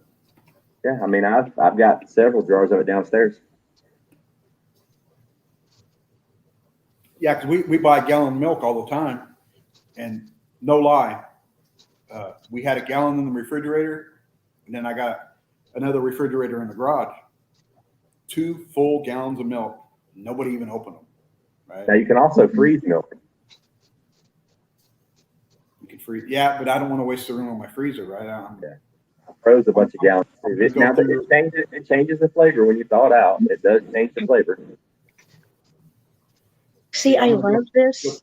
I really love this because my uncle comes over and brings me stuff every week. And, I never know what he's bringing, but usually the staple, steady stuff that brings is like milk. And we always have extra milk. Yeah. And so that's like, I'm going to try that. Can it and use it all and use it for all your baking, especially. I'm telling you right now, my favorite thing to use the canned milk for is macaroni and cheese. Ugh, it's awesome. Making homemade macaroni and cheese with canned milk is delicious. I'm going to try that. It's awesome. And it's good for that. And it's really, really, really good for your sausage gravy to go on your biscuits. Oh. You just keep giving me I'm going to try all this stuff. I'm going to write it all in my journal. Thank you, Prepper 101, for that question. Yeah, it's whatever you can do to save room in your freezer. So I got 3 freezers, and I'm going to go through and I'm going to inventory what I got probably tomorrow, right? I'm not going to go shopping tomorrow. Tomorrow's the first of the month, so all the stores will be busy. But Monday I'll go down and I'll stock up on meat, right? No matter what it costs, I'll stock up on it. But right, my next trip Monday, I'll be canning some of it, so I'll save some space in my freezer.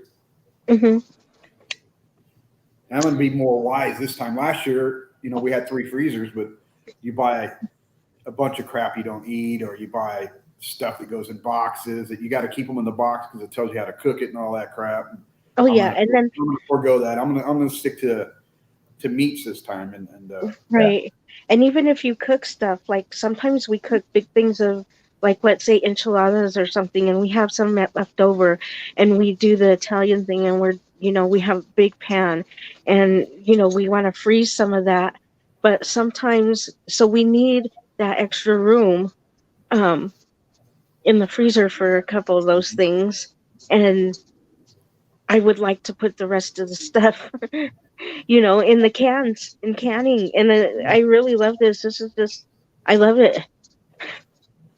Stanley Laddie, I have no idea if you can can buttermilk or not. I don't know. I've never even drank buttermilk, so I have no clue.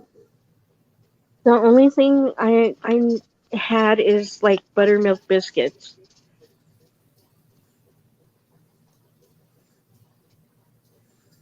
Yeah, usually we on Thanksgiving, I usually buy 2 turkeys, one for Thanksgiving, and then I freeze another one for any time because I like turkey any time of the year. But we didn't have no room. I couldn't even put nothing in the freezer last Thanksgiving. Everything was packed. Yeah, I usually come the fall, I usually go to the turkey shoot, several times and try to win a few turkeys and a few hams, and then we eat them at the holidays, and whatever's left, I'll pull out the freezer and cook it and can it. Debbie, you talking about you never add water to the milk? Is it still pretty have a good taste to it? It's drinkable. I mean, it's sweet.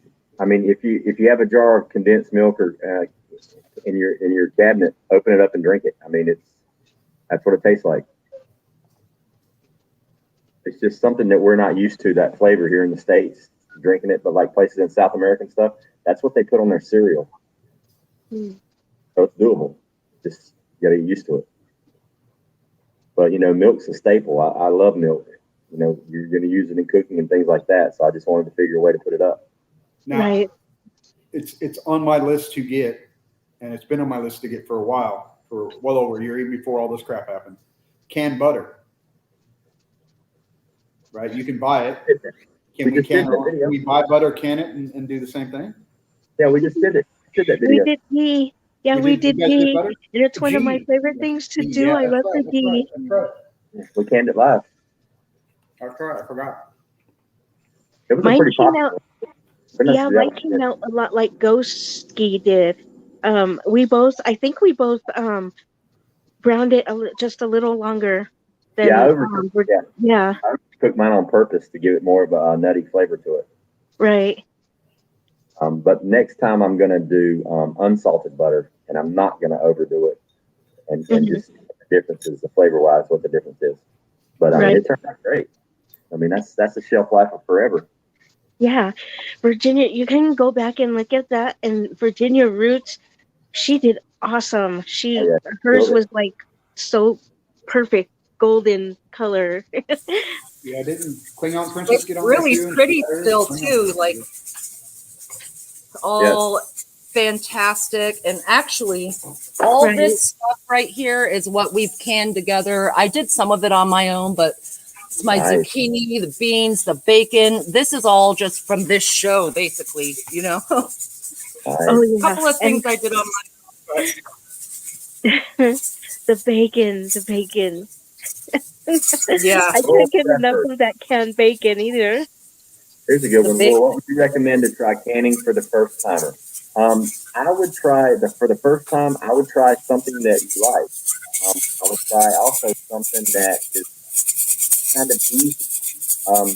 Like the first thing I ever canned was beans. Because I eat beans. I love beans. I'm a rice and beans kind of guy. I grew up eating rice and beans. So, you know, it's messed up, or it's good for me, but, you know, the first few things all preppers get when they're building their food supply is rice and beans, and I'm, like, happy. They're pissed. It's like, oh, it's rice and beans. I can eat rice and beans every single day. I grew up that way. So if it's something you like, get used to the canner, get used to the process, and then just start experimenting. Yeah, I did beans for the first time here, rural. It's super easy. I think it's probably one of the easiest things to do. And they come out awesome. Mm-hmm. Beans, chicken is real easy. Hamburger meat. That's one of the things my husband loves too, is those beans. I really want to do the ham and beans too. Yeah, What did you vote for? I don't even remember what I voted for. I honestly don't.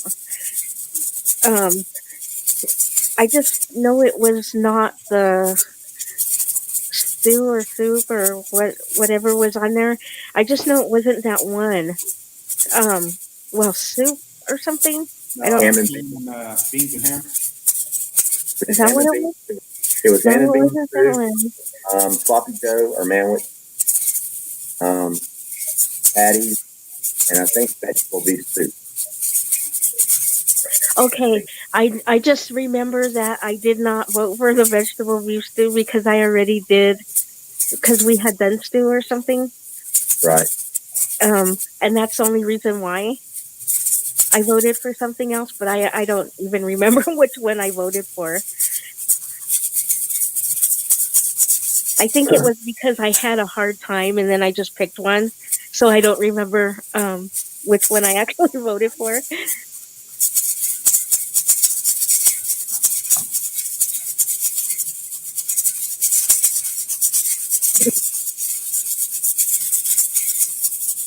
I know I need to do more chow chow, more jelly. But I don't know if I'll do the live stream on the chow chow, because a lot of people don't even know what it is.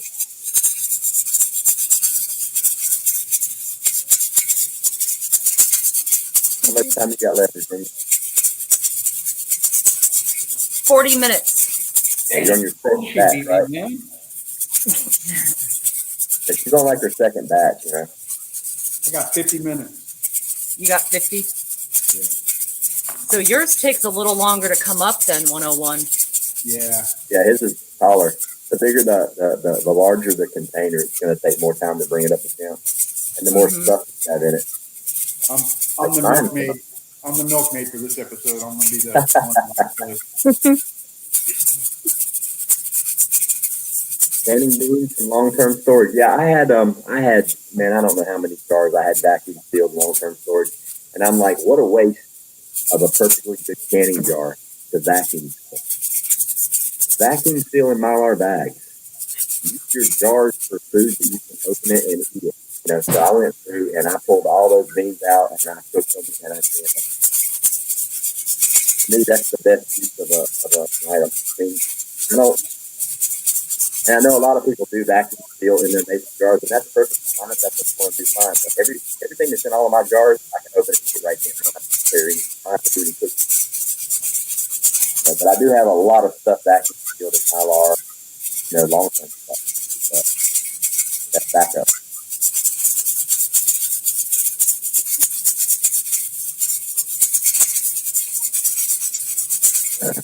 Yeah, hamburger's a good one to start with. But I just love doing chicken because you get so much extra with it. And I think I did like 30 something pounds, 30 or 35 pounds of chicken. And then from that, all the bones, skin, and everything, and the vegetables that I put in the water with it, when I simmered it for hours and hours and hours, I got 16 quarts of the most beautiful chicken bone broth you will ever lay your eyes on. I mean, it's so dark and rich gold. That's what I mean. It did. That stuff looked really good. I remember you showing it. It was really good. It looked really good. Oh, it is. You can heat it up and just drink it. I mean, it's cool. Delicious.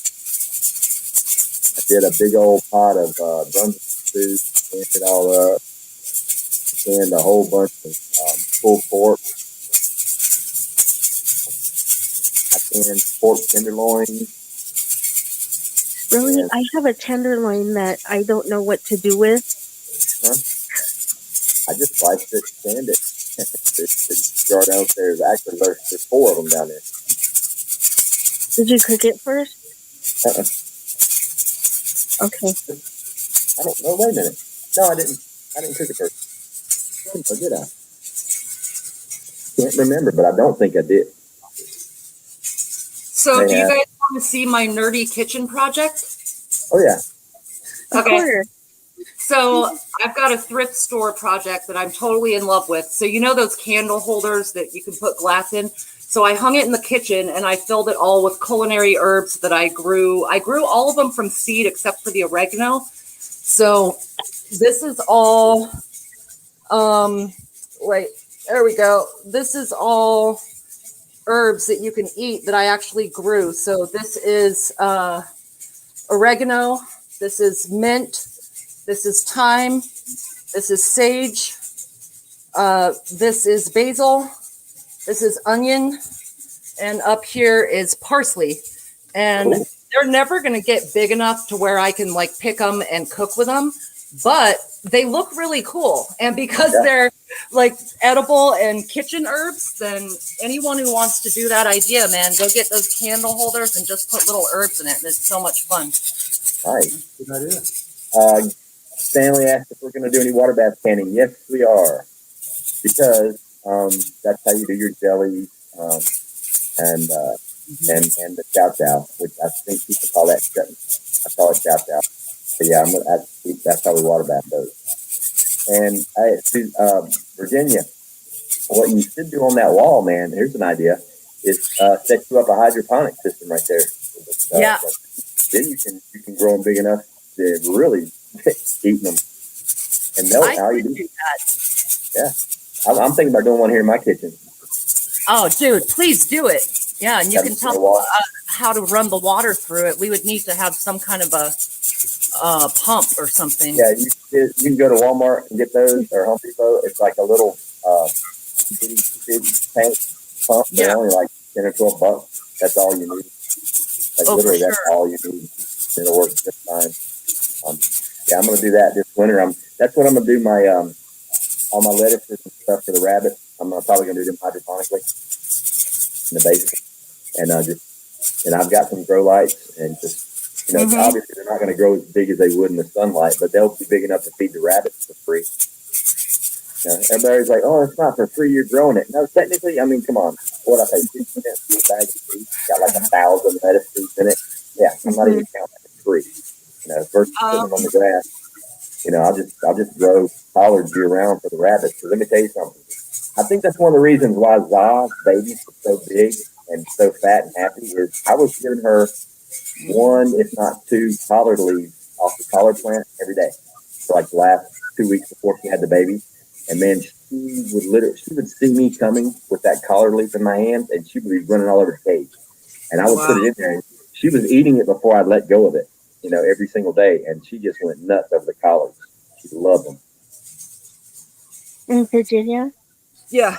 I really loved that. That was beautiful. Thank you. It was really cool. They're just little candle holders, so I just take them out of that little frame and take them right over and just water them. Mm-hmm.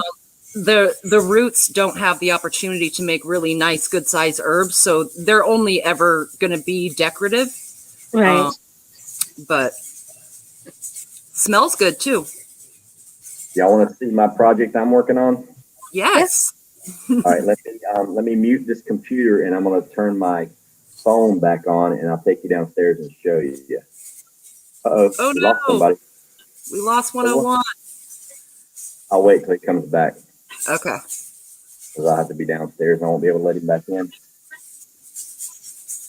Yeah, I love to see everybody's projects. Mine's a disaster right now, but it's coming together. Basically, it's shelving. I'm actually going to do a video on it. That's why I stopped. I want to do a video and show people the best way to build shelves. Well, not the best way. The way I build shelves. It's like a really good way to do it. Oh, I hope his device didn't die. I know, right? Hopefully he'll come back. He can see us if his device didn't die. I can still do the basement before.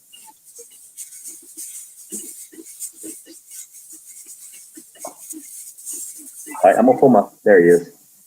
Yay! There he is. We missed you. Right, I'm gonna mute this camera, and then I'm gonna turn my phone on, and I'm gonna show you guys my shelving project. Okay. I closed the wrong screen.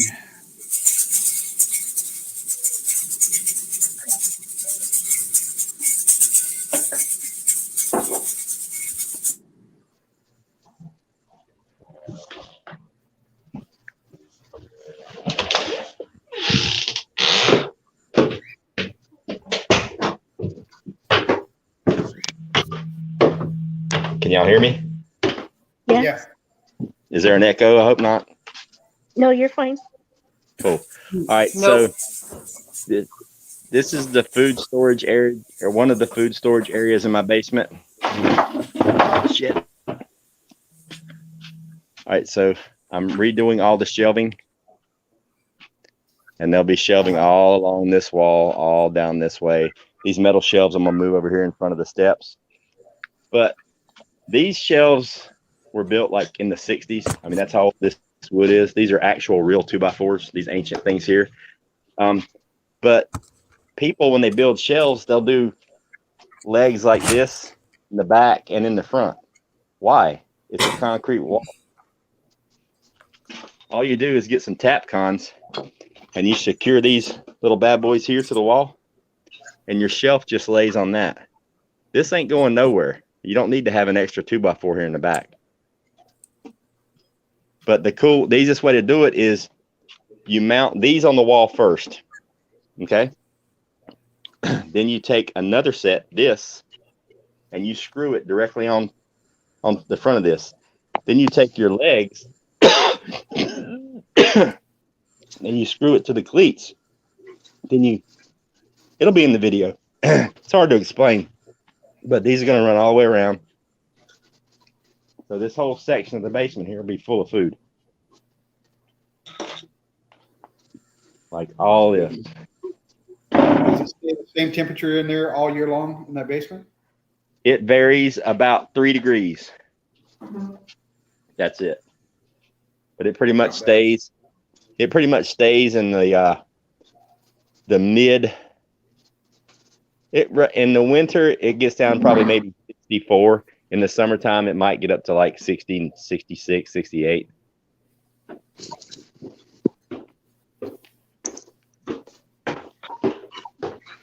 it's a good temperature to store food, MREs, canned food. Dried food.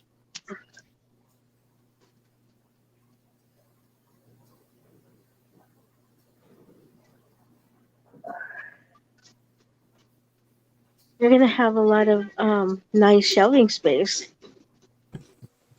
Okay, we back? Yep.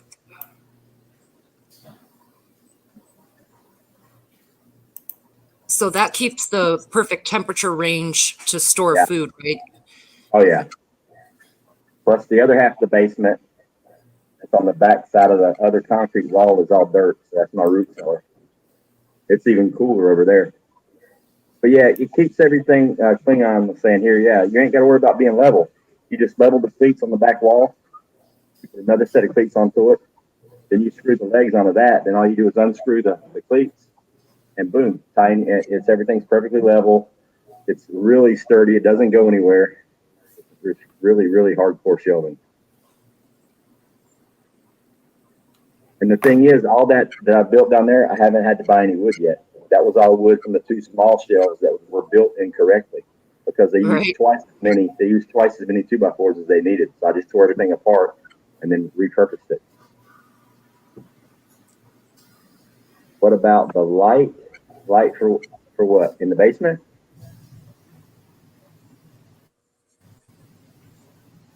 The light on that side is dimmed purposely because I don't want any light on that side of the basement. I've got the windows blacked out. No sunlight gets in. Very little ambient light. You don't want temperature variations, and you don't want sunlight of any kind hitting your canned food. That's what depletes the nutrition.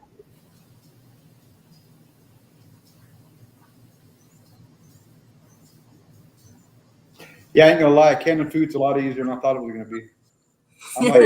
I'm like the angry prepper. I thought, oh man, I'm gonna have to go get a BS degree and go to some college or go to some. The one thing about canning food, the only negative part of it is if you're just canning by yourself, it can be quite boring because you're just sitting around waiting on the stuff to.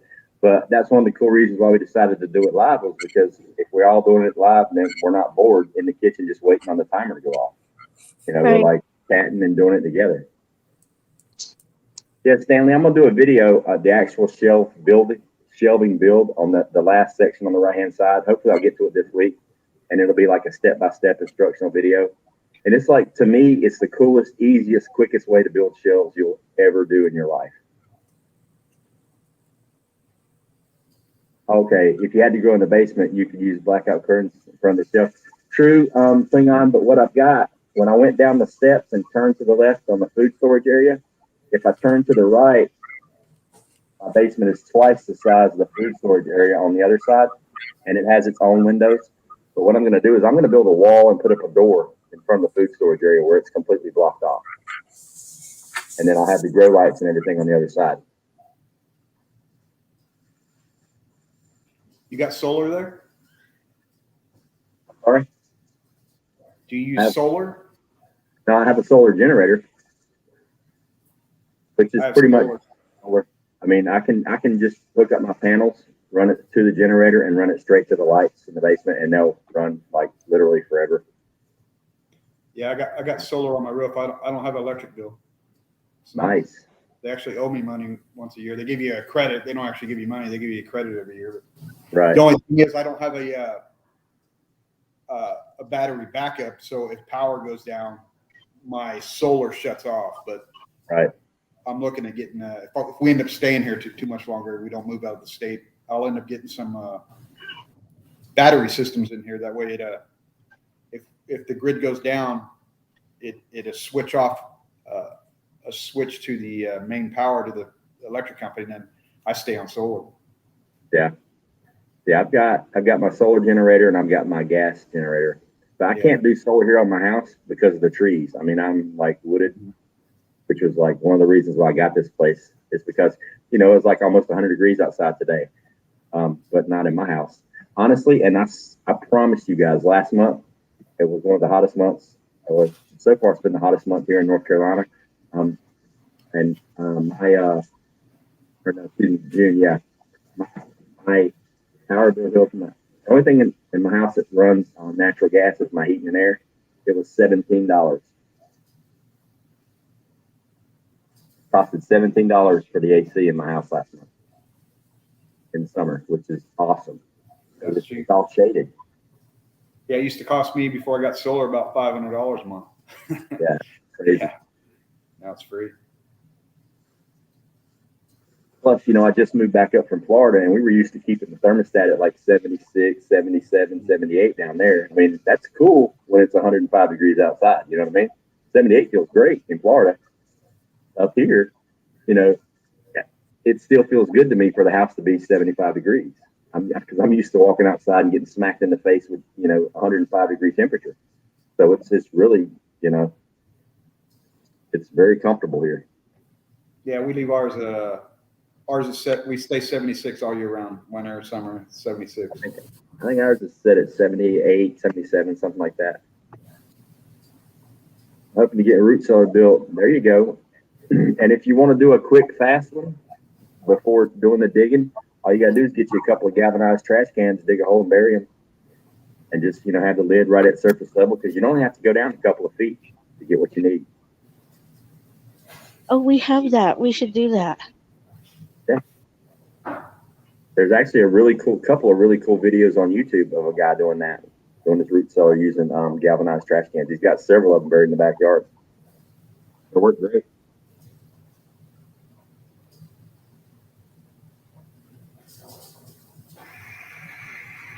How much time you got, Susanna?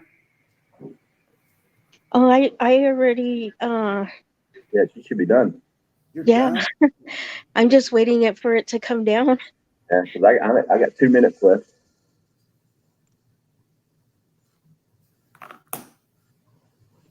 Yeah, I built those shelves like I just showed you guys. I built ones just like that in Florida at my house before I sold it. And the only thing I had to buy was the 2x4s. The actual shelving, I didn't use plywood, because right around the corner from my house, there was an AC company and they were giving away pallets. So I went and got like 15 or 20 oak pallets, and I just cut the pallets up and just laid them in as shelving. And you want to talk about sturdy. Wow.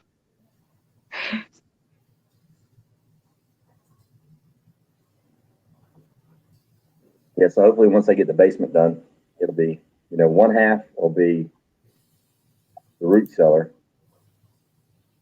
and the other, I'm thinking about even just making like a little man cave workshop area down there, and moving all the food onto the root cellar side. I have to go in there and dig out a lot of dirt, but I can level it out, dig it out, and just move all the shelving over there and just storing all the food.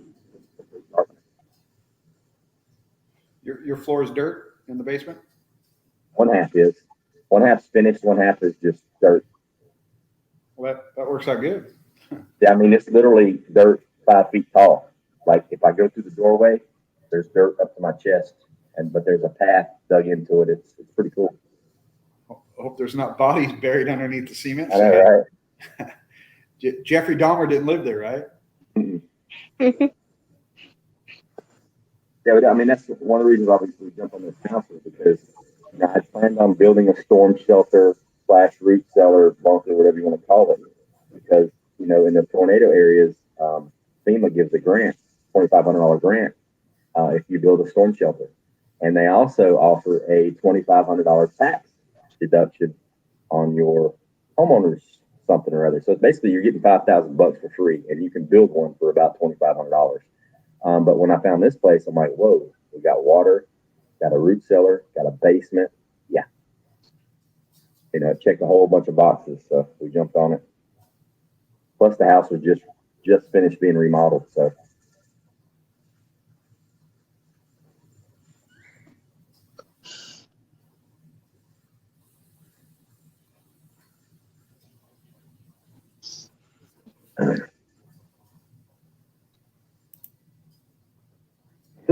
Well, it's getting pretty hot in some places lately.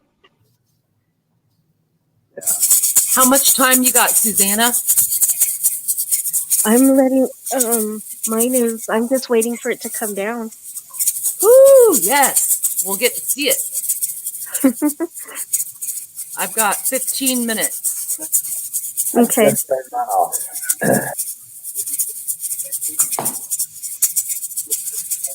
got 29. 29. That's not bad. 15 and 29. I stand a really good chance of not finishing last today.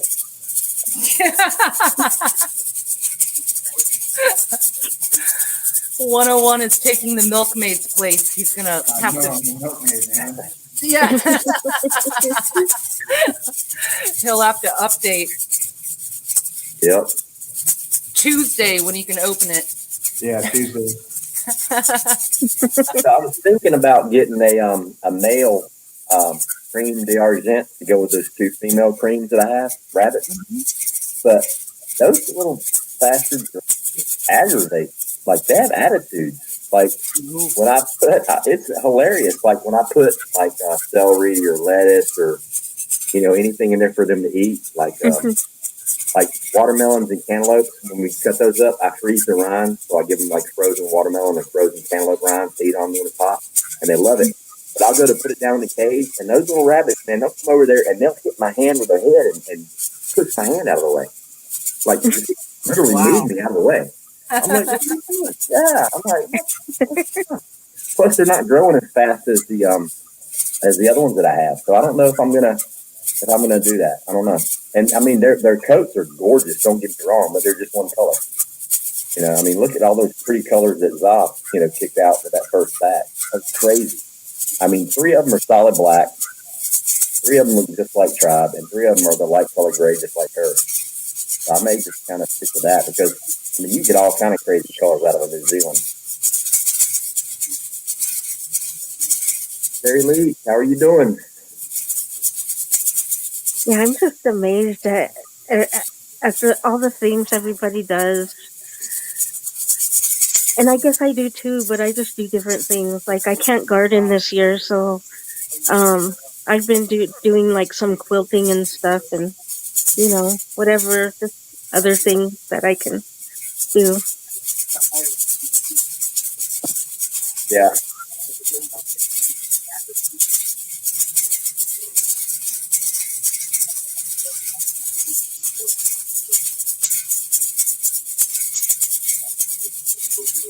It's been in the hundreds, or well, not hundreds. It's been in the 90s here.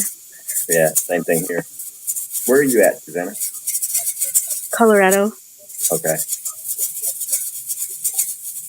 Wow, that's pretty hot for you guys. Yeah. In Colorado, get pretty hot. Mm-hmm. There's a few days it's gone down. Well, today it was better. It was in the 70s. But even I was sweating there for a while. It's been in the 80s, high 90s here for the last 3 or 4 weeks. Off, up and down, up and down, up and down. Mm-hmm. 7 p.m. here, and it's 103 degrees. Wow.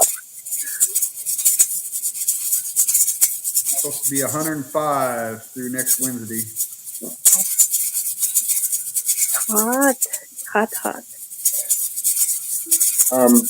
Yeah, Sherry, we were just talking about that earlier. When we first started the show, we talked about the rabbits. I was talking about how I've decided I'm not going to put the rabbits on the ground. I'm not going to tractor them because here where I live in the woods in North Carolina, we have so many wild rabbits running around. It's crazy. Like, I can open my door right now and turn on my floodlight and I can probably see 3 running all over the place.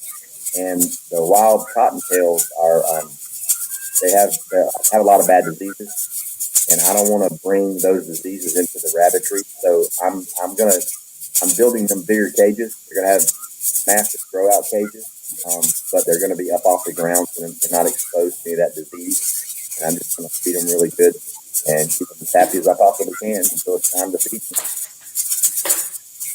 So it's going to cost me a little bit more in materials to build it out and up off the ground. But number one, I want to keep them safe and away from predators. And number two, I don't want to have any sick rabbits. So I'm going to keep them away from the ground.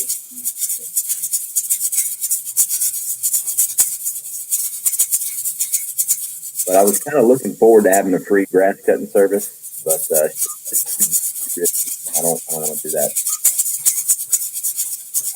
Stanley 101's in Cali.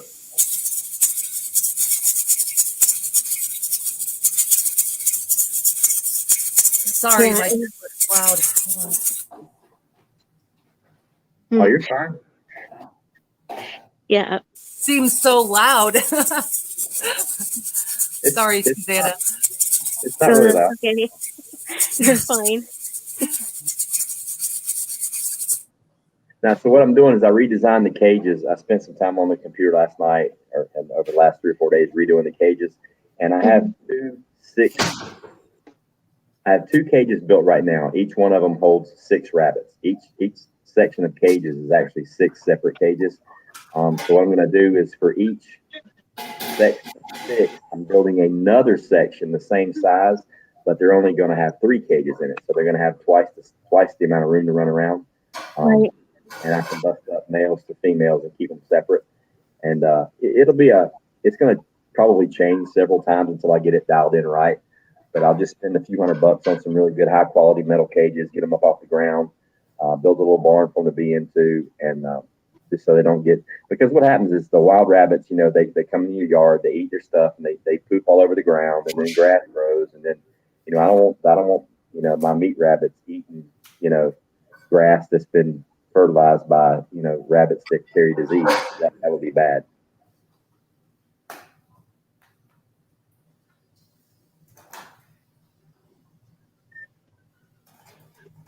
And plus, it'll also hopefully, keep the ticks and the ear mites and all that. Hopefully, by not being exposed to the ground, being wet and all that stuff, it should keep a lot of the insects down. Right. We'll see. I'm gonna have to change it up a little bit. I don't plan on tractoring them. I actually even thought about building a raised bed of different of maybe some barley or some wheat hay or wheatgrass, and just going through there with some hedge clippers and chopping off a bunch each day and bringing them fresh grass. But the wild rabbits can still get at that too. So I'm just going to fence my garden in, and I'm just going to grow them lettuce and collards year round and just feed them all natural. You're doing a lot of work with them. Yeah, I'm trying to dial it in so it works really good. So hopefully it will. How old will you separate mom and babies? It's look. Here's the thing. In the wild, she's already left them. I mean, they're almost 3 weeks old in the wild. In the wild, naturally, she's already left them, and she's already probably building a nest for her next batch. A lot of people in rabbitries, they wean them at 6, 7 weeks old. I plan on weaning mine at between 4 and 5 weeks. No later than 5 weeks. That way, Zah will have a week to herself to just chill before her next batch of babies come in. But the way I'm setting the cages up, their weaning cage, their pre-weaning cage is going to be right next to mama, where they can still see her and touch noses through the fence and everything. I thought it was important to keep them close. I'm starting to think not, because let me tell you something. Rabbits are assholes. Okay. Like she had the babies. She covered them up. She goes in there to feed them twice a day, right before the sun comes up and after the sun goes down. She don't want to have shit to do with them babies. When they're jumping up out of the nest box, up chasing around the cage, she's like, get away from me. She don't have nothing to do with them. She don't feed them. If it's not feeding time, she'll kick them off her boob. If she hops up on the cooling platform and she tries to keep them away from them, she runs from them literally most of the day, trying to stay away from them. There is no mommy, baby, bunny love going on at all. Because in the wild, she has them. When they're up and moving, when they come out of the nest, she's gone. She abandons them. She leaves them. And it's a trip. I mean, there's no, so I don't even know I'll need to wean them close to mama because they don't care. I mean, she doesn't care. She legitimately does not. What I'll do is she has 9 babies. On week 4, I'll probably take the 3 biggest ones and put them in separate cages, the black ones, because they've run around like they're on their own. I mean, they're eating solid food and everything, drinking water out of the water bowl. They basically already weaned themselves. And then every day I'll just pull one more rabbit away from mom so her milk can dry up. And I'll leave the smallest one in there the longest so it can catch up size wise. But yeah, like she's pretty much weaning them now. I mean, she's still feeding them milk at night and in the morning, but yeah, it's a trip, man. It ain't like with dogs, where the mama lays there and the dogs are all over them and they're all happy. She don't want nothing to do with that. She's a great mom, but all rabbits are that way from what I can tell. It's a trip. Sounds like rabbits don't believe in socialism. Yeah, I know, right? I mean, and I bred her 2 weeks after she gave birth, which is normal. In the wild, sometimes they breed the exact same. I was doing some research on this. Rabbits, the day they give birth, they go into an intense heat cycle for 72 hours, where they legit go out and try. The mama goes out and tries to get pregnant as soon as she has babies. That's the way they do it in the wild. Yeah, it's a trip. So I chose to wait 2 weeks and bred it 2 weeks after. That way there's a 6 week separation, so I get plenty of time to wean the baby. But yeah, it's a trip. And it was funny because I even read some stuff about how rabbits, especially female rabbits, they're healthier when they're constantly breeding. They're a healthier rabbit. And it's funny because as soon as she got pregnant, as soon as I bred her to try, within, I'd say halfway through it, within 2 weeks, like her entire demeanor changed, bulked up, like she was just happy. Like before, she was sick. I got her pregnant. It's like nice. I go out there. I open the cage. She comes up, wants to be petted. She does her head down for me to scratch behind the ears. She's just like happy. But when she wasn't pregnant, she's a bitch. Like I didn't like her. I honestly, I was like, man, I don't even know if I'm gonna like for real. If she got pregnant, she's like a completely different rabbit. So I'm gonna roll with it and see what happens. Yeah, I had no idea they were so standoffish as parents. Oh yeah, no they have nothing to do with them kids. Baby rabbits are like the Snickers bar of the wild. I mean, that's why they have so many. That's why they breed so much. Yeah, like they breed them as soon as they're moving around.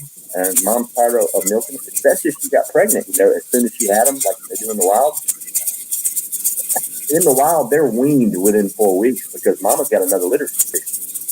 right. Goes to another nest. They're on their own. Some make it, some don't. That's crazy. So, yeah, I plan on between 4 and 5 weeks, completely. But that's why I started, like, as soon as they were up moving around, I put a little dish of pellets in there for them to get to, and I put water they can reach. I feed mama the lettuce, celery and stuff. I put it there by the baby, and they immediately went after it. So they're already eating solid food. So they're already eating themselves. Huh. Crazy. Is there anything they can't eat? Thank you for coming in. Yeah, there's a lot of stuff they can't eat. Oh, okay. Like can't feed them, tomato leaves, anything off tomatoes. I think the leaves are poison. But there's a lot of stuff they can't. Like they'll eat carrots. Like I freeze carrots and I give them frozen carrots in the heat of the day. So, number one, it's cool. It's like ice cream. They'll eat carrots, but they would rather have the carrot tops. A lot of people think rabbits love carrots. No, because in the wild they can't get the carrot berries. They eat the carrot top. Like they love lettuce, and they absolutely love collard greens. Now I'm doing spinach, kale, and Swiss chard because those are all like really, really good, and they're full of vitamins and stuff. So it helps them produce a lot of milk and make a lot of fat babies. Right. So, I mean, honestly, rabbit food, a 50-pound bag costs like $15 to $18. But if I can just grow a whole bunch of cheap lettuce, collards, celery, and cabbage, kale, and feed them that,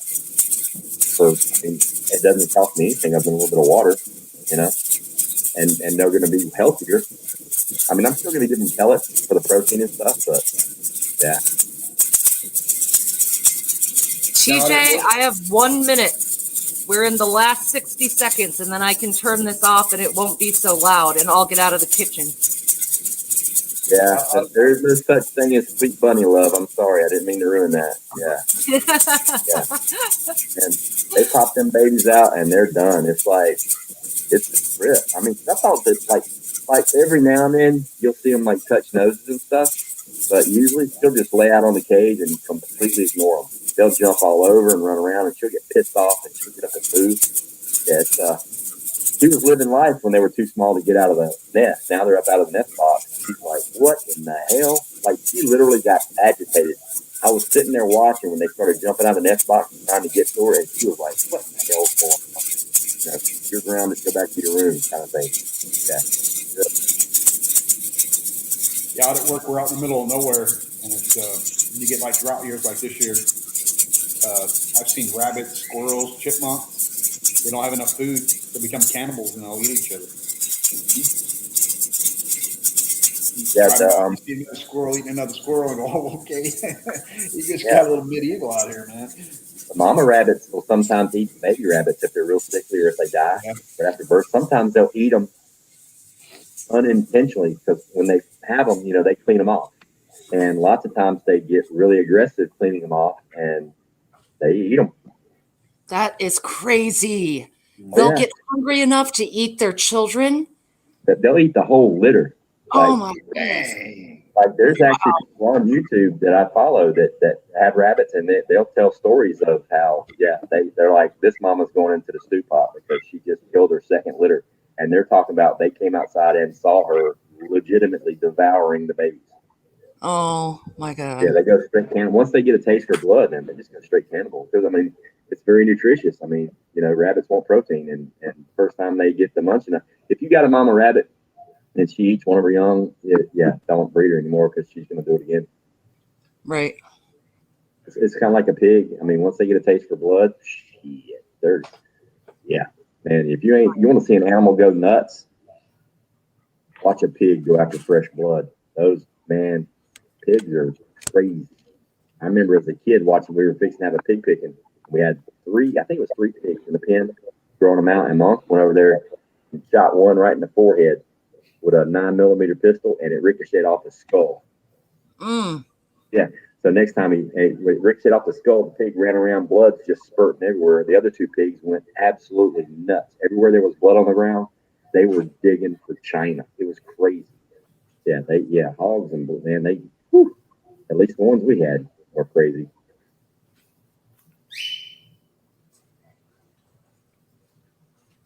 Yeah, I mean, Za, like the day she had those babies, I stuck my hand in the cage and pulled them out, checked on all 9 of them. And every day I did that. Even today, I pull every single one of them out, check them out real good, put them back. She ain't never once even. She looked at me like, whatever. She is the most non-aggressive female rabbit. This is my first rabbit breeding ever, but I've heard the horror stories and seen some of the horror stories and seen the videos on YouTube of people reaching their hand into to get to the babies and the mama biting the shit out of them. And I'm like, yeah, Za's just like, whatever. So that's why I'm going to keep some of hers, and that's where my breeding stock's coming from, because that's some good genetics right there. Wow. Yeah, Hoot, and from what I've heard, if it happens once, get rid of that rabbit. Everything I've heard of is once they do it one time, it's just so easy for them to do it again and again and over. And that's just not the kind of genes you want to have in your gene pool.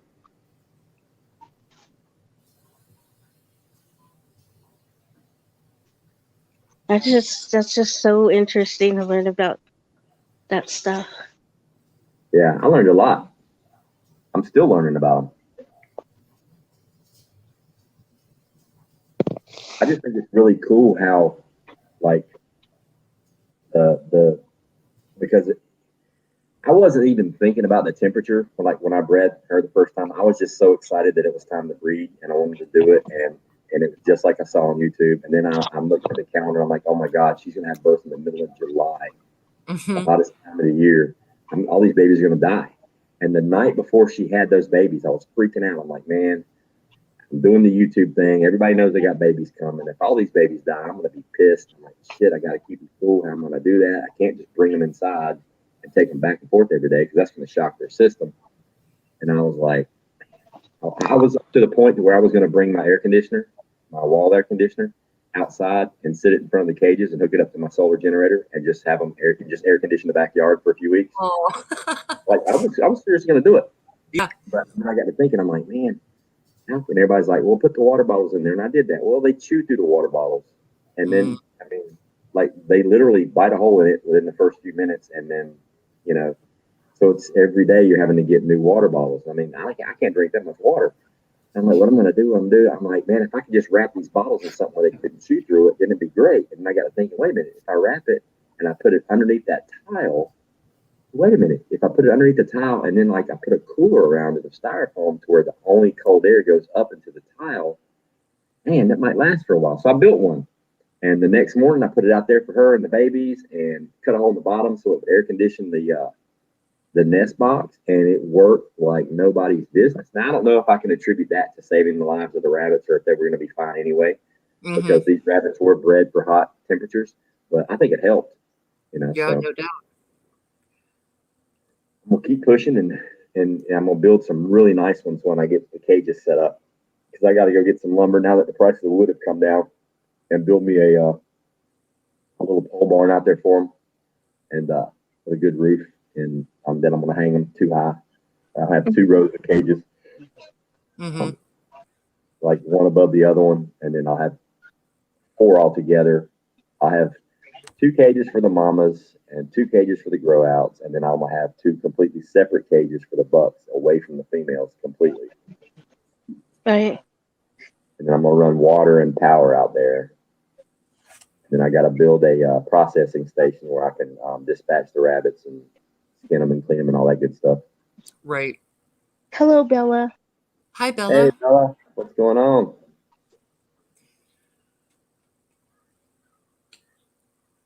I'm not sure. Hello, anyone I missed coming in. I know we were getting caught up in talking up here. Hey, Monty's in there. Charlie Marcus, hello. Yeah, sometimes when I get started talking, especially with you guys, I'll just completely like zone out and not even watch the chat, and I get so far behind.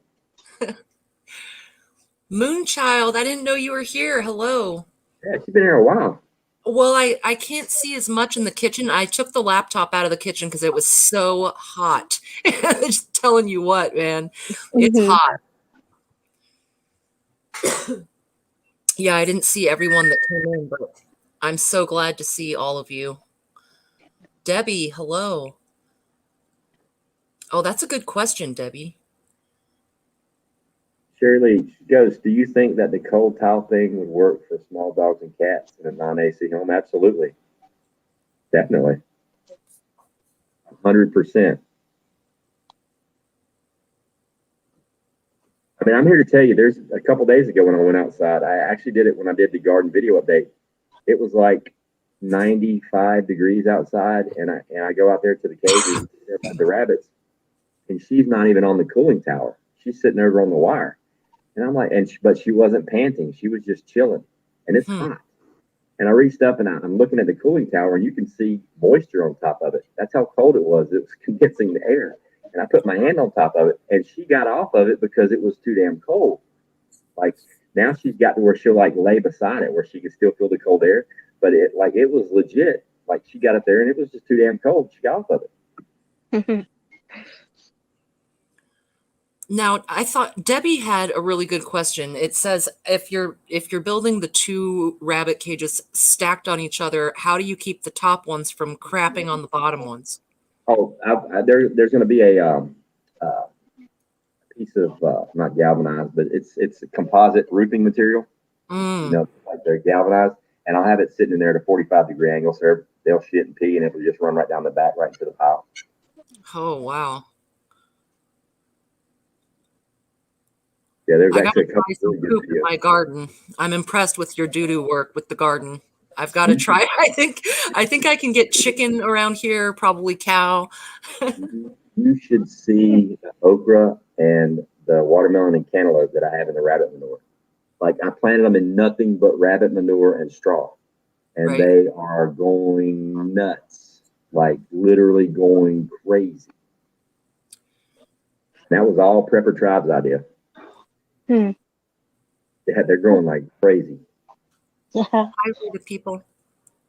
Hey, we the people. What's going on? Hello, we the people prepping. Yeah, so the rabbit manure is literally gold because there is nothing. All I did was take the seedling, it sprouted, it grew up to a couple inches. I just put it in a bucket. I went over to my pile of rabbit manure, which is the rabbit manure, and it's all the straw that the rabbits drop down under the cages. I didn't pull any of the straw out. I just shoved it all in a 5-gallon bucket, mixed it up really, really good, and planted it. And there wasn't even transplant shock. Usually when you transplant a plant out of like dirt into a bigger pot, it'll lay over and wilt like they got its ass kicked for a day or two. These things didn't even lay over. I put them in the rabbit manure, spread them a little bit of water, and they were like, "Thank you." Yeah, it was crazy. That's awesome. So yeah, the rabbit manure's it's worth its weight in gold. Do you 4 minutes? Yes, 101. The final countdown. Da-na-na-na. Da-na-na-na-na. Oops.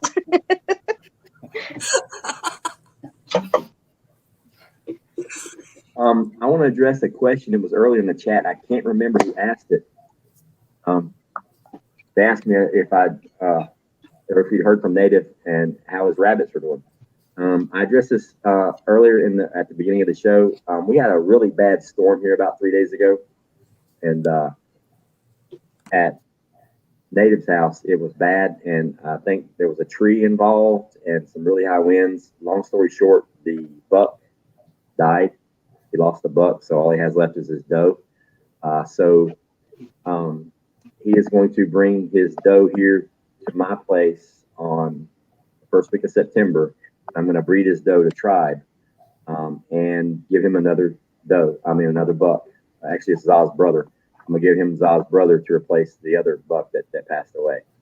So that's what happened there. So it sucks. Yeah, it was a bad storm. I was worried about mine, but it worked itself out. So, but yeah, so he is a small setback, but we're going to push through. So.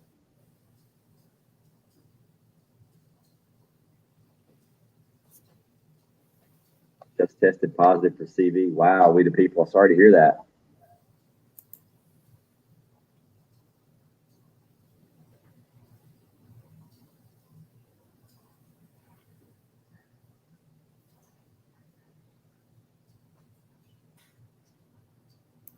Laura, I tell you what, even if you don't get them for meat rabbits, I mean, you can get a rabbit for 15, 20, 30, 40 bucks. You can even just get, for 15, 20, 30, 40 bucks and just get a couple, and just the manure alone in the garden is worth having the rabbits because there's no wait time. It's not hot. You can put it straight on the garden. I mean, I planted straight in fresh rabbit poop and there's no issues whatsoever. Yeah. I think everybody should have a rabbit just for the poop. Gemma, what is going on, Gemma? Hi, Gemma. Hey, Gemma. Isn't chicken poop supposed to be good too? It's not really hot. It's hot. It's hot. You got to cook it down. Chicken poop is? I think you're supposed to give it like 6 months. Really? Yeah. Hi, Gemma. The rabbit, you can just do it right now. You can just take her out of the cage, throw her right in your garden. You can hold the rabbit over the plant and squeeze its tummy while it shits, and it won't hurt the plant. It just goes. Yeah, it's like it goes. You got a guinea pig. He would do that. You'd squeeze him, and shit would come out all day long.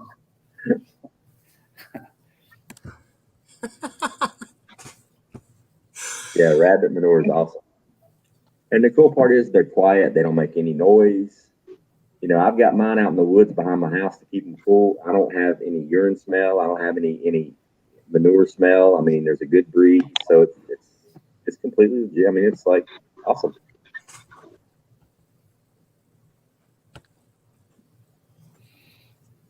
Yeah, so there's no complaints there. Ta-da! Hello, Gemma. Hello, brother. How are you? Good. How are you? Hey, Gemma. Friggin' hot. Hey, Gemma. Hey. It's been so muggy and humid here, and amongst other things, this week's been a bit of a, let's just say, awful week. I'm glad it's over. Hey, did you see I blew past the 2,000? No, I haven't. No. Yeah, last week the Prepper Summit. 101's mother-in-law cut off his internet service, so he wasn't able to do the show with me. So it was just me and Pinball, but he did a video and sent all kind of people, and I went from 1,600 subs to. Oh yeah. I was in that stream. Yeah. Okay, yeah, went up to 2020, I think. I mean, I lost a whole bunch and then I came back, and then it kind of stabilized at 20. I think I'm right, 2020, I believe. something like that. Nice. Hey, Bella and Klingon Princess. How are you? Yeah, and you've done really well, guys. Like I have been keeping a track on your uploads and stuff. I've been trying to keep as active as I can on your channel. As soon as I see an upload from you, I'm like, oh, he's uploaded again, and I usually try and get on there as quick as I can to leave a comment. Y'all don't get okay, Gemma. She's a sweetheart, but she is totally lying right now. The only time she gets on my channel is to see the rabbits. No, not true. No, not true. I did comment on your garden video the other day, which wasn't about the rabbits. You were showing us the garden. You were talking about the hydroponics stuff. I did leave a comment on that video. Yes, you did. Yeah, I'm just messing with you. I know. I'm just saying it's not entirely true. I do leave comments on your other videos. I have actually got 2 more to watch of yours that I've got in my watch list. Okay, she likes me almost as much as she likes the baby rabbits. There you go. I like everything you do, brother. Like, I'm getting better at watching videos. I am a bit behind, but I am getting better. Trying to. I know one thing that sucks. There's one thing that really sucks about having a channel and being a creator is before I decided to do this, I had so much time and I would just watch videos nonstop. But now that you have to like make your own videos and do the editing and all this research, there's like no time to watch videos. Like, man, it's like if I get like a half an hour to watch my video, I'm like, yes, free time. I don't understand why people make such a big deal about editing. Like, for me personally, I don't really need to edit my videos unless I'm anxious or I say something wrong, but my videos are my real life. I don't really need to edit them. What you see is what you get. So I don't really edit mine unless it's to the point where I think someone's going to be triggered or I think someone's going to get upset or I'm like, oh, no, they don't need to see that. I'll get rid of it. But apart from that, I don't edit anything. Right. But see, but that's like the difference between your channel and mine. Yours is just, you, real life, doing what you normally do. But when you're doing like special things with a garden, different reveals and building rabbit cages or shells and trying to do the video time to get it on there and condense it, it's like, man, that stuff. To do like a little 15-minute how-to video on, let's say, building shelves will take like 3 hours. Right. Yeah, I did a video the other day. I did it in one take. I was proud of myself. Plugged it in to go check it. So hey, Stuart and Laura. And there was no audio. My microphone wasn't on. Stuart, I don't necessarily think that I'm the real reason to watch. Like, if you mean my channel or Ghost channel, like, I'm just me. That I like coming onto Ghost channel because it's fun. I can chill out. I can help read his chat for him when he's busy, like when he's in his canon sessions or he has someone on the panel who's interviewing. I like to keep the chat active for him and make sure that if he misses a question, that I can highlight it to him or I can tell him that someone's trying to talk. So it's kind of as a mod and as like a brother-sister relationship. Like, I like to make sure that I protect his channel and help him, and that's just part of who I am. Hey, you missed Jess. She was in here earlier. Yeah, she did send me a message, and I was, she knows I've had a bit of a difficult week. I've been talking to her a little bit. It's not been pleasant. That sucks. Yeah, I'll tell you about that in private. I'm not going to say why on your stream because, yeah. Hey, 101, he's got a question. Hoot Owl does. Are yours done yet? Mine are, my heat's off. I'm depressurizing them at 7 pounds. Thank you, Virginia, for putting my channel link in there. Appreciate that. How about Susanna? She had hers turned off a little while back. Can you open up yet, Susanna? She's got to be close. Mine is down to 0 pressure, so I can open just about any minute. I'm taking mine out right now. Seriously? I was ahead. I can't even take mine out yet.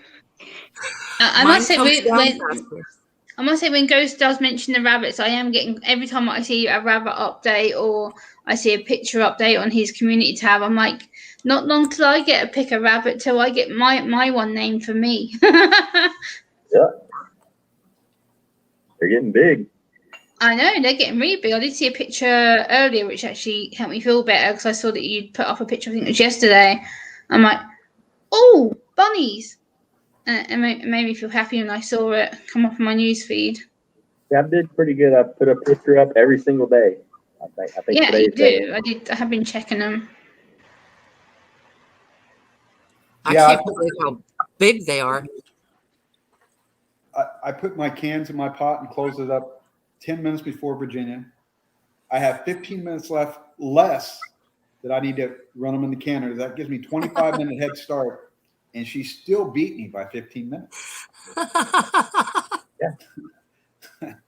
At least you seem to get your technical troubles sorted out, Prepper 101, because last time that you were on the panel, you were having really bad tech issues last time. Oh, yeah, they are. Yeah, he had to apologize to his stepmom, and she turned his mother-in-law. She turned his internet back on.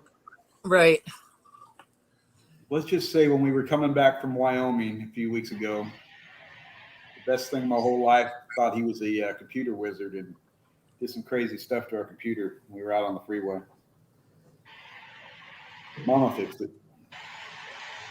I loved those road trip videos, by the way. I watched all of them.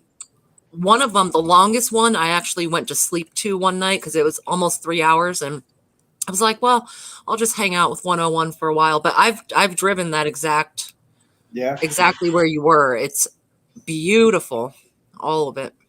Yeah, once we got into Nevada and turned off to go towards Idaho, it was a beautiful drive all the way. It was nice. Mm-hmm. Hello, Lucky Dame Preparedness. Hiya, Sandwich.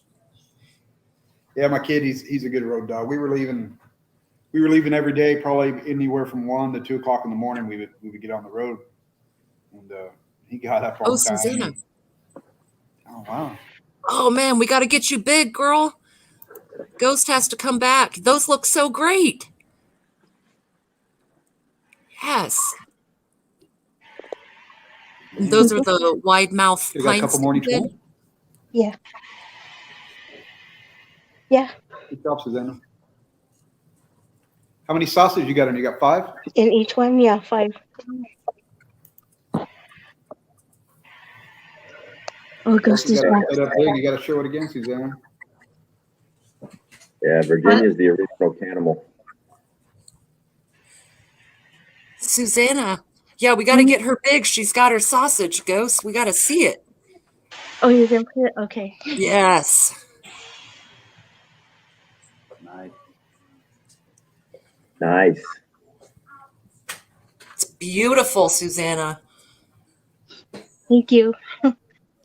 Yes, I'm so glad you came and did it with us. That's so awesome. Oh, I have an announcement to make. A lot of people, I've been getting several emails and comments about me and Backwoods and Prepping doing our show again. So tomorrow night at 8, we're bringing back Prep Rally. So it'll be me and Backwoods and Prepping doing another scenario and Q&A tomorrow night for those of you that were interested in that show. Yeah, I got your live notification for that. It got sent to my news feed earlier, so I've already got that on a reminder. Cool. Do you know Backwoods? Have you met him yet, Gemma? No. He's a really cool guy. You'll like him. Okay. He's funny. I did subscribe to Pinball after your recommendation the other day, so I did go and subscribe to his channel and left him a couple of comments. Yeah, Pinball does at least one video like every day of the week. Like he does a video like every day, sometimes more than one. If it's a lot of stuff going on, he'll do 2 and 3 a day. Backwoods and me started doing a show together. What, Virginia? 2-3 months ago. Yep. About. Yeah, we were doing 2 shows a week, and it just got overwhelming. And he had some stuff he had to deal with, personal stuff, and I was just burnt out. Decided to take a break, but everybody keeps harping on bringing the show back, so we're gonna start it back up tomorrow night. Yeah, he's got his own lawn mowing business too, so he's probably staying pretty busy. Yeah, his hands are full. So, yeah, I'll definitely be watching that. I've got it on my reminder. Yeah, Pinball goes live at 9 o'clock on Saturdays. He usually pops in here. He'll say hello right before he goes live, and then he does his show. But he goes every Saturday. He goes at 9. Here we go, man. Uh-oh, Virginia. Make Here she Virginia goes.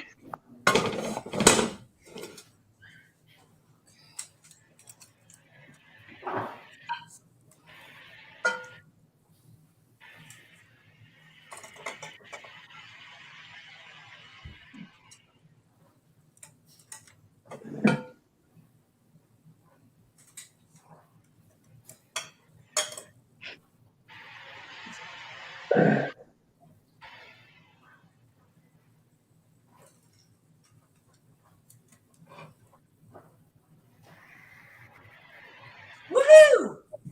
All right. So Nice. there they are. Oh man, this looks fun. There's 2, 3, 4. There's about 7 or 8 in each one. They did cook down a lot. Yeah, they do.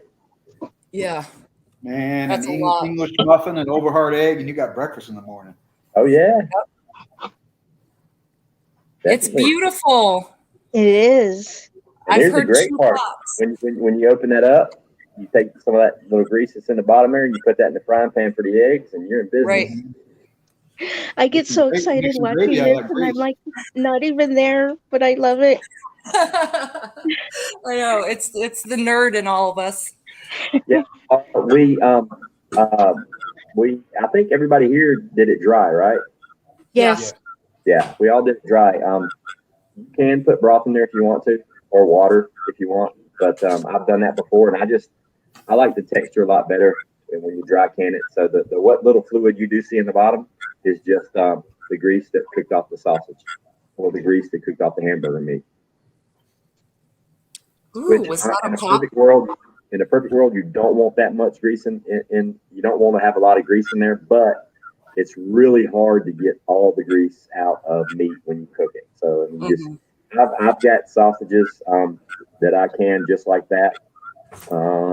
And I think I ate the last one, and they were 2.5 years old, and they were perfectly fine. It doesn't hurt to have a little bit of grease or fat in there. Doesn't make it go bad. Fat will go rancid quicker than anything else. And now it doesn't mean that it's going to go bad in 30 days. It might go bad in like 4 or 5 years, maybe longer. It just depends on what kind of grease, what you cooked, and how you canned it if you did it properly. All right, I think mine's ready.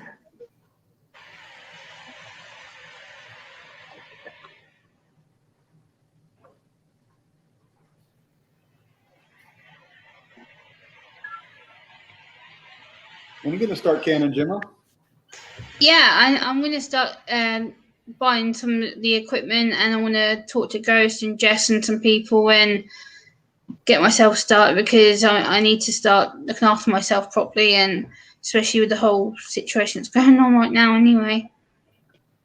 I'm trying to get ready to get equipment and stuff.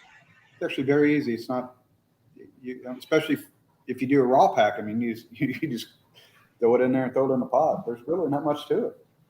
Yeah, I used to watch my grandma. My grandmother used to can a lot. She was very much about prepping and storing food for other times of the situations and stuff. And she had I remember she had a big freezer full of stuff. I remember I used to go around as a little girl, and she would get these like big tins out of her freezer and her pantry and things, and it's like she'd prep everything. Dang, you did a good job on those, Ghosts. Those are like perfect. Whoa, they're huge. You in Virginia should open up a sausage. Those are beautiful. Factory. If I did them myself, they'd look like a triangle. Who else says to? That's Who how else mine. says That's to how a you, few of mine Prepper? look too. It'd be a ball. I think I did meatballs. They'd just be a big ball. I took you through that. I bought the case. Prepper, who else has a question for you? They say, Prepper 101, what fat ratio or percentage did you can?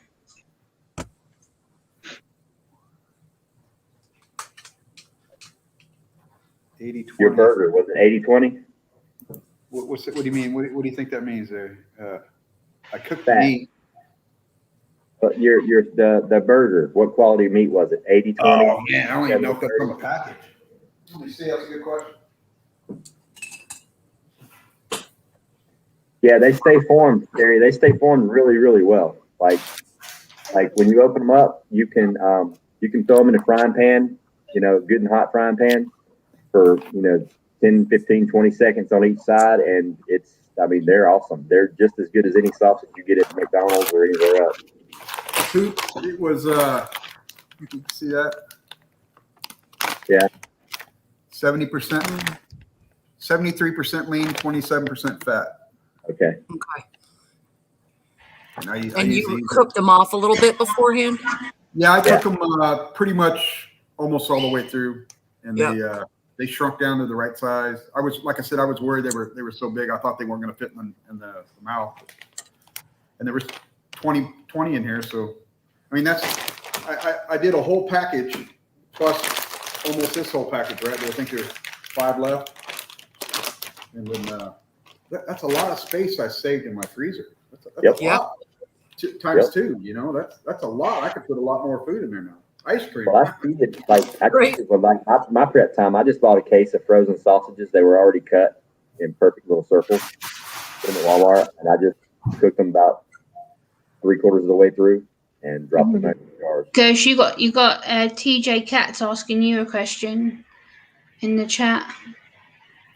Ghost, when you pre-cook, was it in a pan? I did them on a frying pan. You can do them in the oven. I just did them on a frying. I like to do them on a frying pan. For some reason, I've done them in the oven before, but it seems to me like when you do them in the oven, I don't know if it's because the air is hot in the oven. It seems to dry them out a little bit. Well, dude, you're funny. It dries them out too fast. I fried them in a pan on the stove, and then I put them on a plate on a paper towel, and then I put a paper towel in between each layer, and I put another plate on top to try to squeeze out most of the fat. Bug dude, I have a special freezer out in the middle of the desert for that one. it doesn't need to be plugged in. How does it stay preserved with air around it or in a vacuum? It's a vacuum Klingon. The canning process, it does several things. Number one, you have to bring it to the right pressure and the right temperature, and it cans at minimum, it cans just above 240 degrees, which 240 degrees sustained for the hour and a half or the 75 minutes in my case, because I use pints. That's the amount of time you need to can it to completely kill any bad stuff that's in there. And what it does, that high pressure process, it vacuum seals it in there like super, super tight. So it's space. It's not really air around the stuff that's in there. Do you guys know how they? Okay, so like the Angry Prepper, right? If you watch his opening videos, he went down to a place where they can freeze dried food, right? The Amish place, whatever. If you watch the top of the can's open, there's no lid on it. How do they attach that lid to that dang can with the food in it? It's there's even soup, right? How do they do that? I worked at a factory where it actually happens. There's a machine that these things go in on a conveyor belt, and there's a machine that spins. And the way that the top of the jar, the can's made, and the lid, there's like a rib that folds over, and it seals it super tight. But it just spins. It's mechanical. It spins through, and it just pinches the metal around the metal. There's no welding. It's just a friction fit. Yeah. Really? Yeah. It's not even friction. It's like.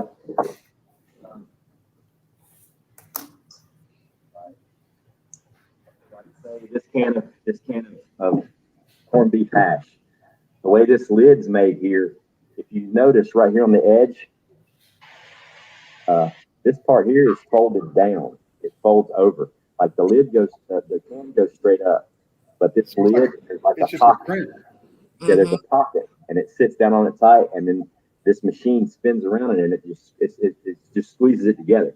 So if you don't have a can opener, and you're out in the, anywhere in the middle of nowhere on the sidewalk, you don't have a can opener, all you got to do is turn this can upside down on the concrete or a rock and scratch it back and forth really, really fast. and it'll cut through this lip right here, and the lip falls right off. You don't need a can opener. You can just take this on a rock, scratch it, and the friction will burn through this edge right here, and it'll open right up. Right. Good to know. Yeah, I like watching that TV show. I don't watch TV anymore. It's been years, but I used to watch that. How's It No, Made? I watch TV on YouTube. Yeah, I love that. And it was just like stupid stuff you never think about. And then you'd watch it, go, wow, that's cool. I love that show. That Yeah. you guys are my TV. That I watch all of you guys as my TV on YouTube. I haven't had my cable TV in over 2 years. I haven't sat down on the couch and watched. Well, I got rid of TV well over almost 3 years ago, but I haven't sat down on the couch and watched and looked at that TV in 2 years. Mm-hmm. And I got a nice TV.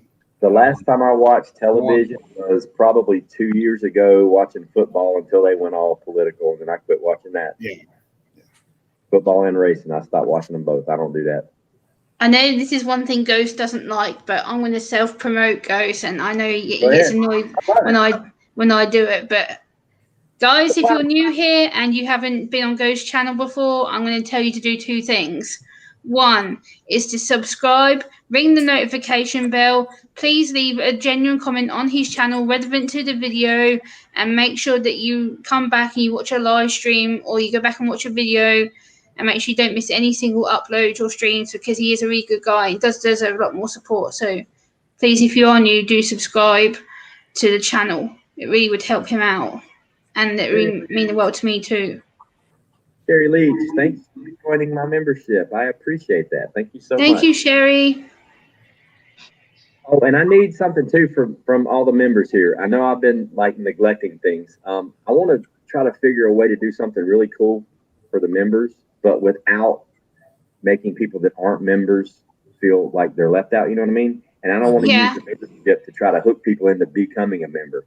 So I was trying to come up with something special to do for the members, but in a way that like doesn't make people feel like they're left out. I'm like drawing. Yeah, you can do like what Jess done the other day. She did a members appreciation stream for her members, but at the same time she left it as a stream for everybody, so that her non-members could go there to see her and talk to her, as well as the stream being for members who had been with her for a while. So you can still do like you are doing now, like a public stream, but you can put it as a title. You can put my thanks to my members, or for member appreciation, so that at least the members know that you're doing it for them. Yeah, I thought about doing like a members only live stream or members only videos and stuff, but the problem is that if I did like a members only video, it still shows up on my channel and people can see it. But if they're not a member, they can't watch the video. And I don't want to make them feel like they're not invited, or make them feel like they got to be a member, Yeah. Because it should be a special perk. It shouldn't be something different. You know what I mean? So if I did like a members only video, I don't, it should just be available for the members to see. You know what I mean? Not to watch. Yeah. But the icon, it's like, that's why people say to me, you should do some members only content. I'm like, yeah, but at the same time, I'm very much like you. I don't want to do just some members only content just so my members can see it. I want everyone to be involved, whether you're a member of my channel or not. I'd rather just do it as a general stream or a general video, so at least then both sides get to watch. Right. It's not that I'm picking favorites or whatever. I mean, I'm pretty good at coming up with crazy ideas, so I'm gonna figure something out that doesn't hurt people's feelings. Yeah. I wouldn't necessarily say you would hurt people's feelings. I think people would understand that members' content is important because people are paying that extra thing to watch you. Right. I'm gonna come up with something special. Hopefully, here in the next week or so, to where it's just geared. Especially as I'm a member now as well. Woohoo! Well, I came up with one for everybody for my channel, and it's I was gonna invite everybody over to my house to help paint my house, man. So make everybody feel good. Everybody gets a little something out of it. There you go. I was even gonna let them buy the paint. Wow. Nice. You're really on top of it. You're going above and beyond. And I'm also going to promote Ghost again as well. Like, if you don't know, Ghost was one who got me to over my 4K a few weeks ago. And if it wasn't for him, I probably would be still struggling. He actually pushed me way over than more than I actually expected to get over. And a lot of the people actually have stayed with me, and if it wasn't for Ghost, I probably wouldn't be as over the milestone that I got. So Ghost has done a lot for me, and I do really appreciate all the hard work he put in. It was very much appreciated. You're welcome, sweetheart. So who's left? All right, 101. He's pulling him out. Uh-oh. He's pulling him out. Bringing up the rear. Bring it.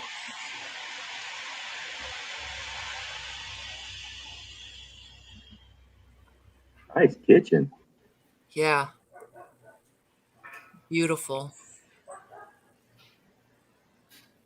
I like those cabinets. I like the color. I know. Isn't Prepper 101 beautiful? Oh, There's like some liquid in there, but it's even on every one. So that wouldn't be water, right? That would just be the hamburger grease. There's no water in there. You get them dry, right? Yeah. Yeah, that's just grease. That's just grease. And that one just popped too. Yeah. It'll actually, Well, another one just popped. Yeah. it'll actually cook down a little bit. So the level of the fluid's going to go down. It looks like there's a whole lot of water in there, but we all watched you pack that full of meat. If there wasn't any meat in there, that you might have like a couple of millimeters of water in the bottom. Yeah. So right. And you can see it. You can see the meat in there. Yeah, you can see the grease in there. And when I did cook, I cooked them in a big pan, but I left all the grease in the pan when I kept adding them. I never drained it, so they got to stay kind of like juicy. Oh, look at that! I got 3 pops. Oh, 4 pops. I love how happy your face is when the pops. That's so fun. Yeah, remember Chris Lather? Yeah, he was all. Oh man. Yeah. I think Chris peed himself a little bit when he heard that first pop. Yeah, I agree with Bug Dude. Nice meat, 101. That's what she said. 101's got nice meat. Yep. We all know it now. We made it almost 3 hours and nobody said jiggler. I was going to say it earlier, and then I said, no, I'm going to wait and see if anybody notices. I'm amazed, Susanna. I held back that whole time when I put it on and when I took it off. I wish I was awake earlier. I would have been here a lot earlier. It's the fact I've been sleeping and then spent the last little while working on a video. So I was like, that's bomb. I saw you've been live for like 2 hours. I was like, oh no. So it looks like that's a lot of grease in that jar, 101, but it really isn't a lot of grease in there because it's full of meat. That's just the outside edge. Yeah. You know, so it looks like a lot. It's grease too. It's not water. Yeah, no, because they're like all even. It's not like one sucked in more water than the other or something like that. That's the flavor, man. All that is flavor. There ain't nothing wrong with that. Klingon Princess says that you can name a bunny after us. That could be one of your membership thingies, I guess. Man, that's a good idea. Yeah, the ones you're going to keep. The members get to pick names for the bunnies. That's a good idea. Yeah, we'll have like a special naming party. Yay! Woohoo! A special naming party. Everybody gets to name a bunny. That's a great idea. I love that. It's a pretty cool idea. Mm-hmm. I'm going to name mine Prepper 101.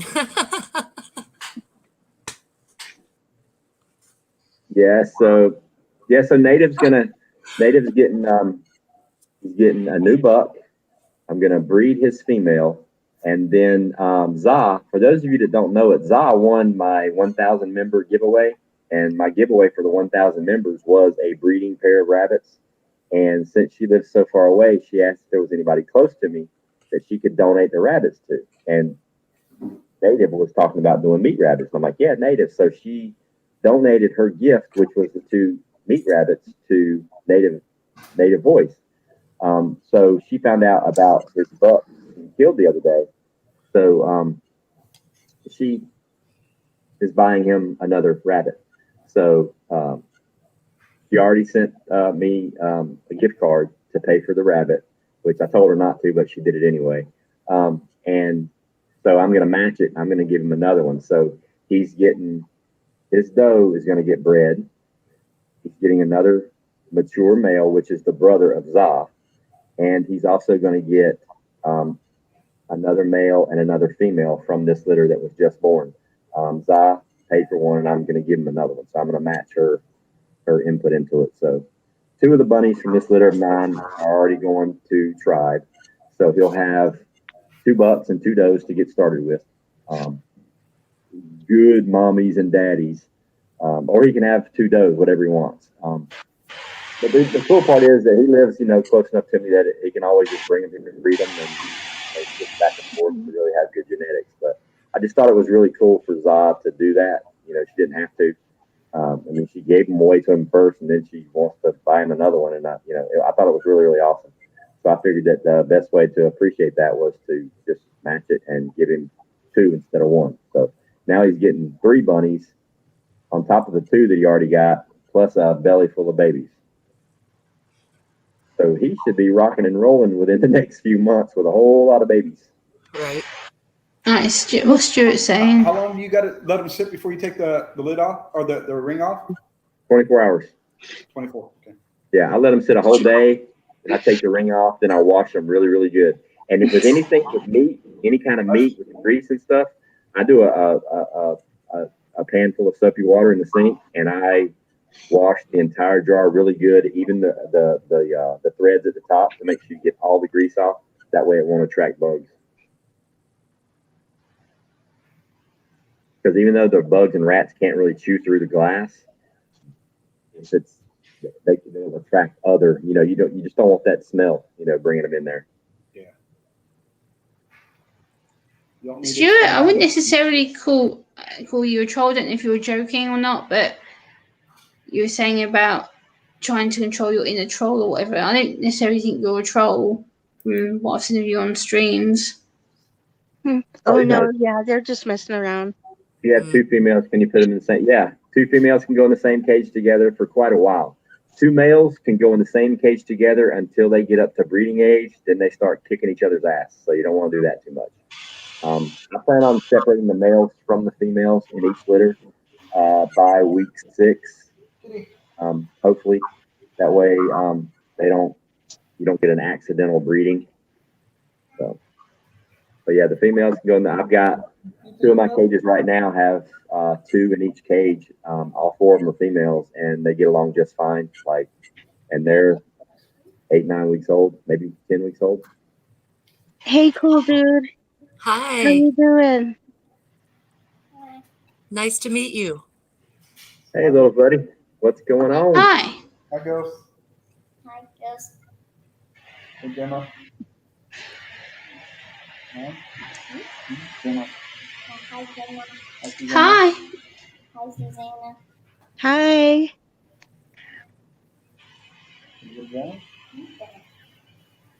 Too cool.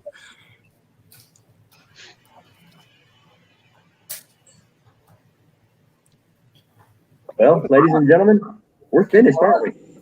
Yep. Wow. Exciting. It is. This was it's 3 hours, so yeah, that's about right. Yep. Pretty much like clockwork. Uh-oh, it's snack time. Found the donuts. Yeah. Well, in that case, since we're finished, I guess we'll go ahead and shut this stream down. I wanted to thank everybody on the panel for joining us. Gemma, Virginia, Susanna. I feel glad I came right at the end. Oh, boo. But thank you guys for hopping up here with us, and thank you guys for canning along with us. I want to thank everybody in the chat. I want to thank all my members for hanging out and the new ones. I appreciate the support and you guys showing up every week when we do this. I appreciate it so much. And we're going to turn this thing off and probably go see. I'm pretty sure somebody's out there live right now. But honestly, unfortunately, 2 of my sausage patties did not fit into the jar. They're in the microwave. And I don't want them to go bad. So Ghost is going to have himself a couple sausage biscuits here in a minute with a little bit of mustard and a fresh slice of tomato. It's going to be a great night. And I'm going to go watch other people for a little while. But I want to thank you all for coming. I appreciate it. If you guys are around tomorrow at 8 p.m. Eastern, I will be live here with Backwoods and Prepping. We're going to do another episode of Prep Rally. We've got a really good scenario for you, so hopefully you guys will make time and check it out. Other than that, you guys want to say anything? No. Just thank everybody for coming in, and I love you all and everyone up on the panel. I was so excited to come back and see everybody. Yes, I'm so glad you came. I'm just stifling a bunch of meat jokes, so I just want to say to everyone, this was a lot of fun. I loved this one. Actually, I've loved all of them, but this was great. Yeah, this one's fun because it's like super, super easy. It's like easy, it's fun, and everybody loves sausages and hamburgers. This would be, for me, this would have been a perfect first time doing hamburger. The sausage was more work than I had to do the patty. All I had to do was pull a frozen patty out, throw it in the pan, cover it, cook it a couple minutes, right? Well, unless you get the frozen sausage like I did. You and I did the same thing. We just took it out of the package and cooked it, and boom. That would be a good, either like even getting the frozen sausage, it would be a good, hey, this is my first time, I want to get familiar. There's very little prep work, very little anything you got to do, just do the basics and get your feet wet. Yep. Well, thank you guys. Well, thank you, everybody. Yeah, thank you, brother. Appreciate it. Good being with you guys. If anybody doesn't have anything else, we're going to shut her down. Nope. Good night, everyone. Thank you for coming. It was awesome to see all of you. Love you all. Bye, everybody. I enjoyed coming. Bye.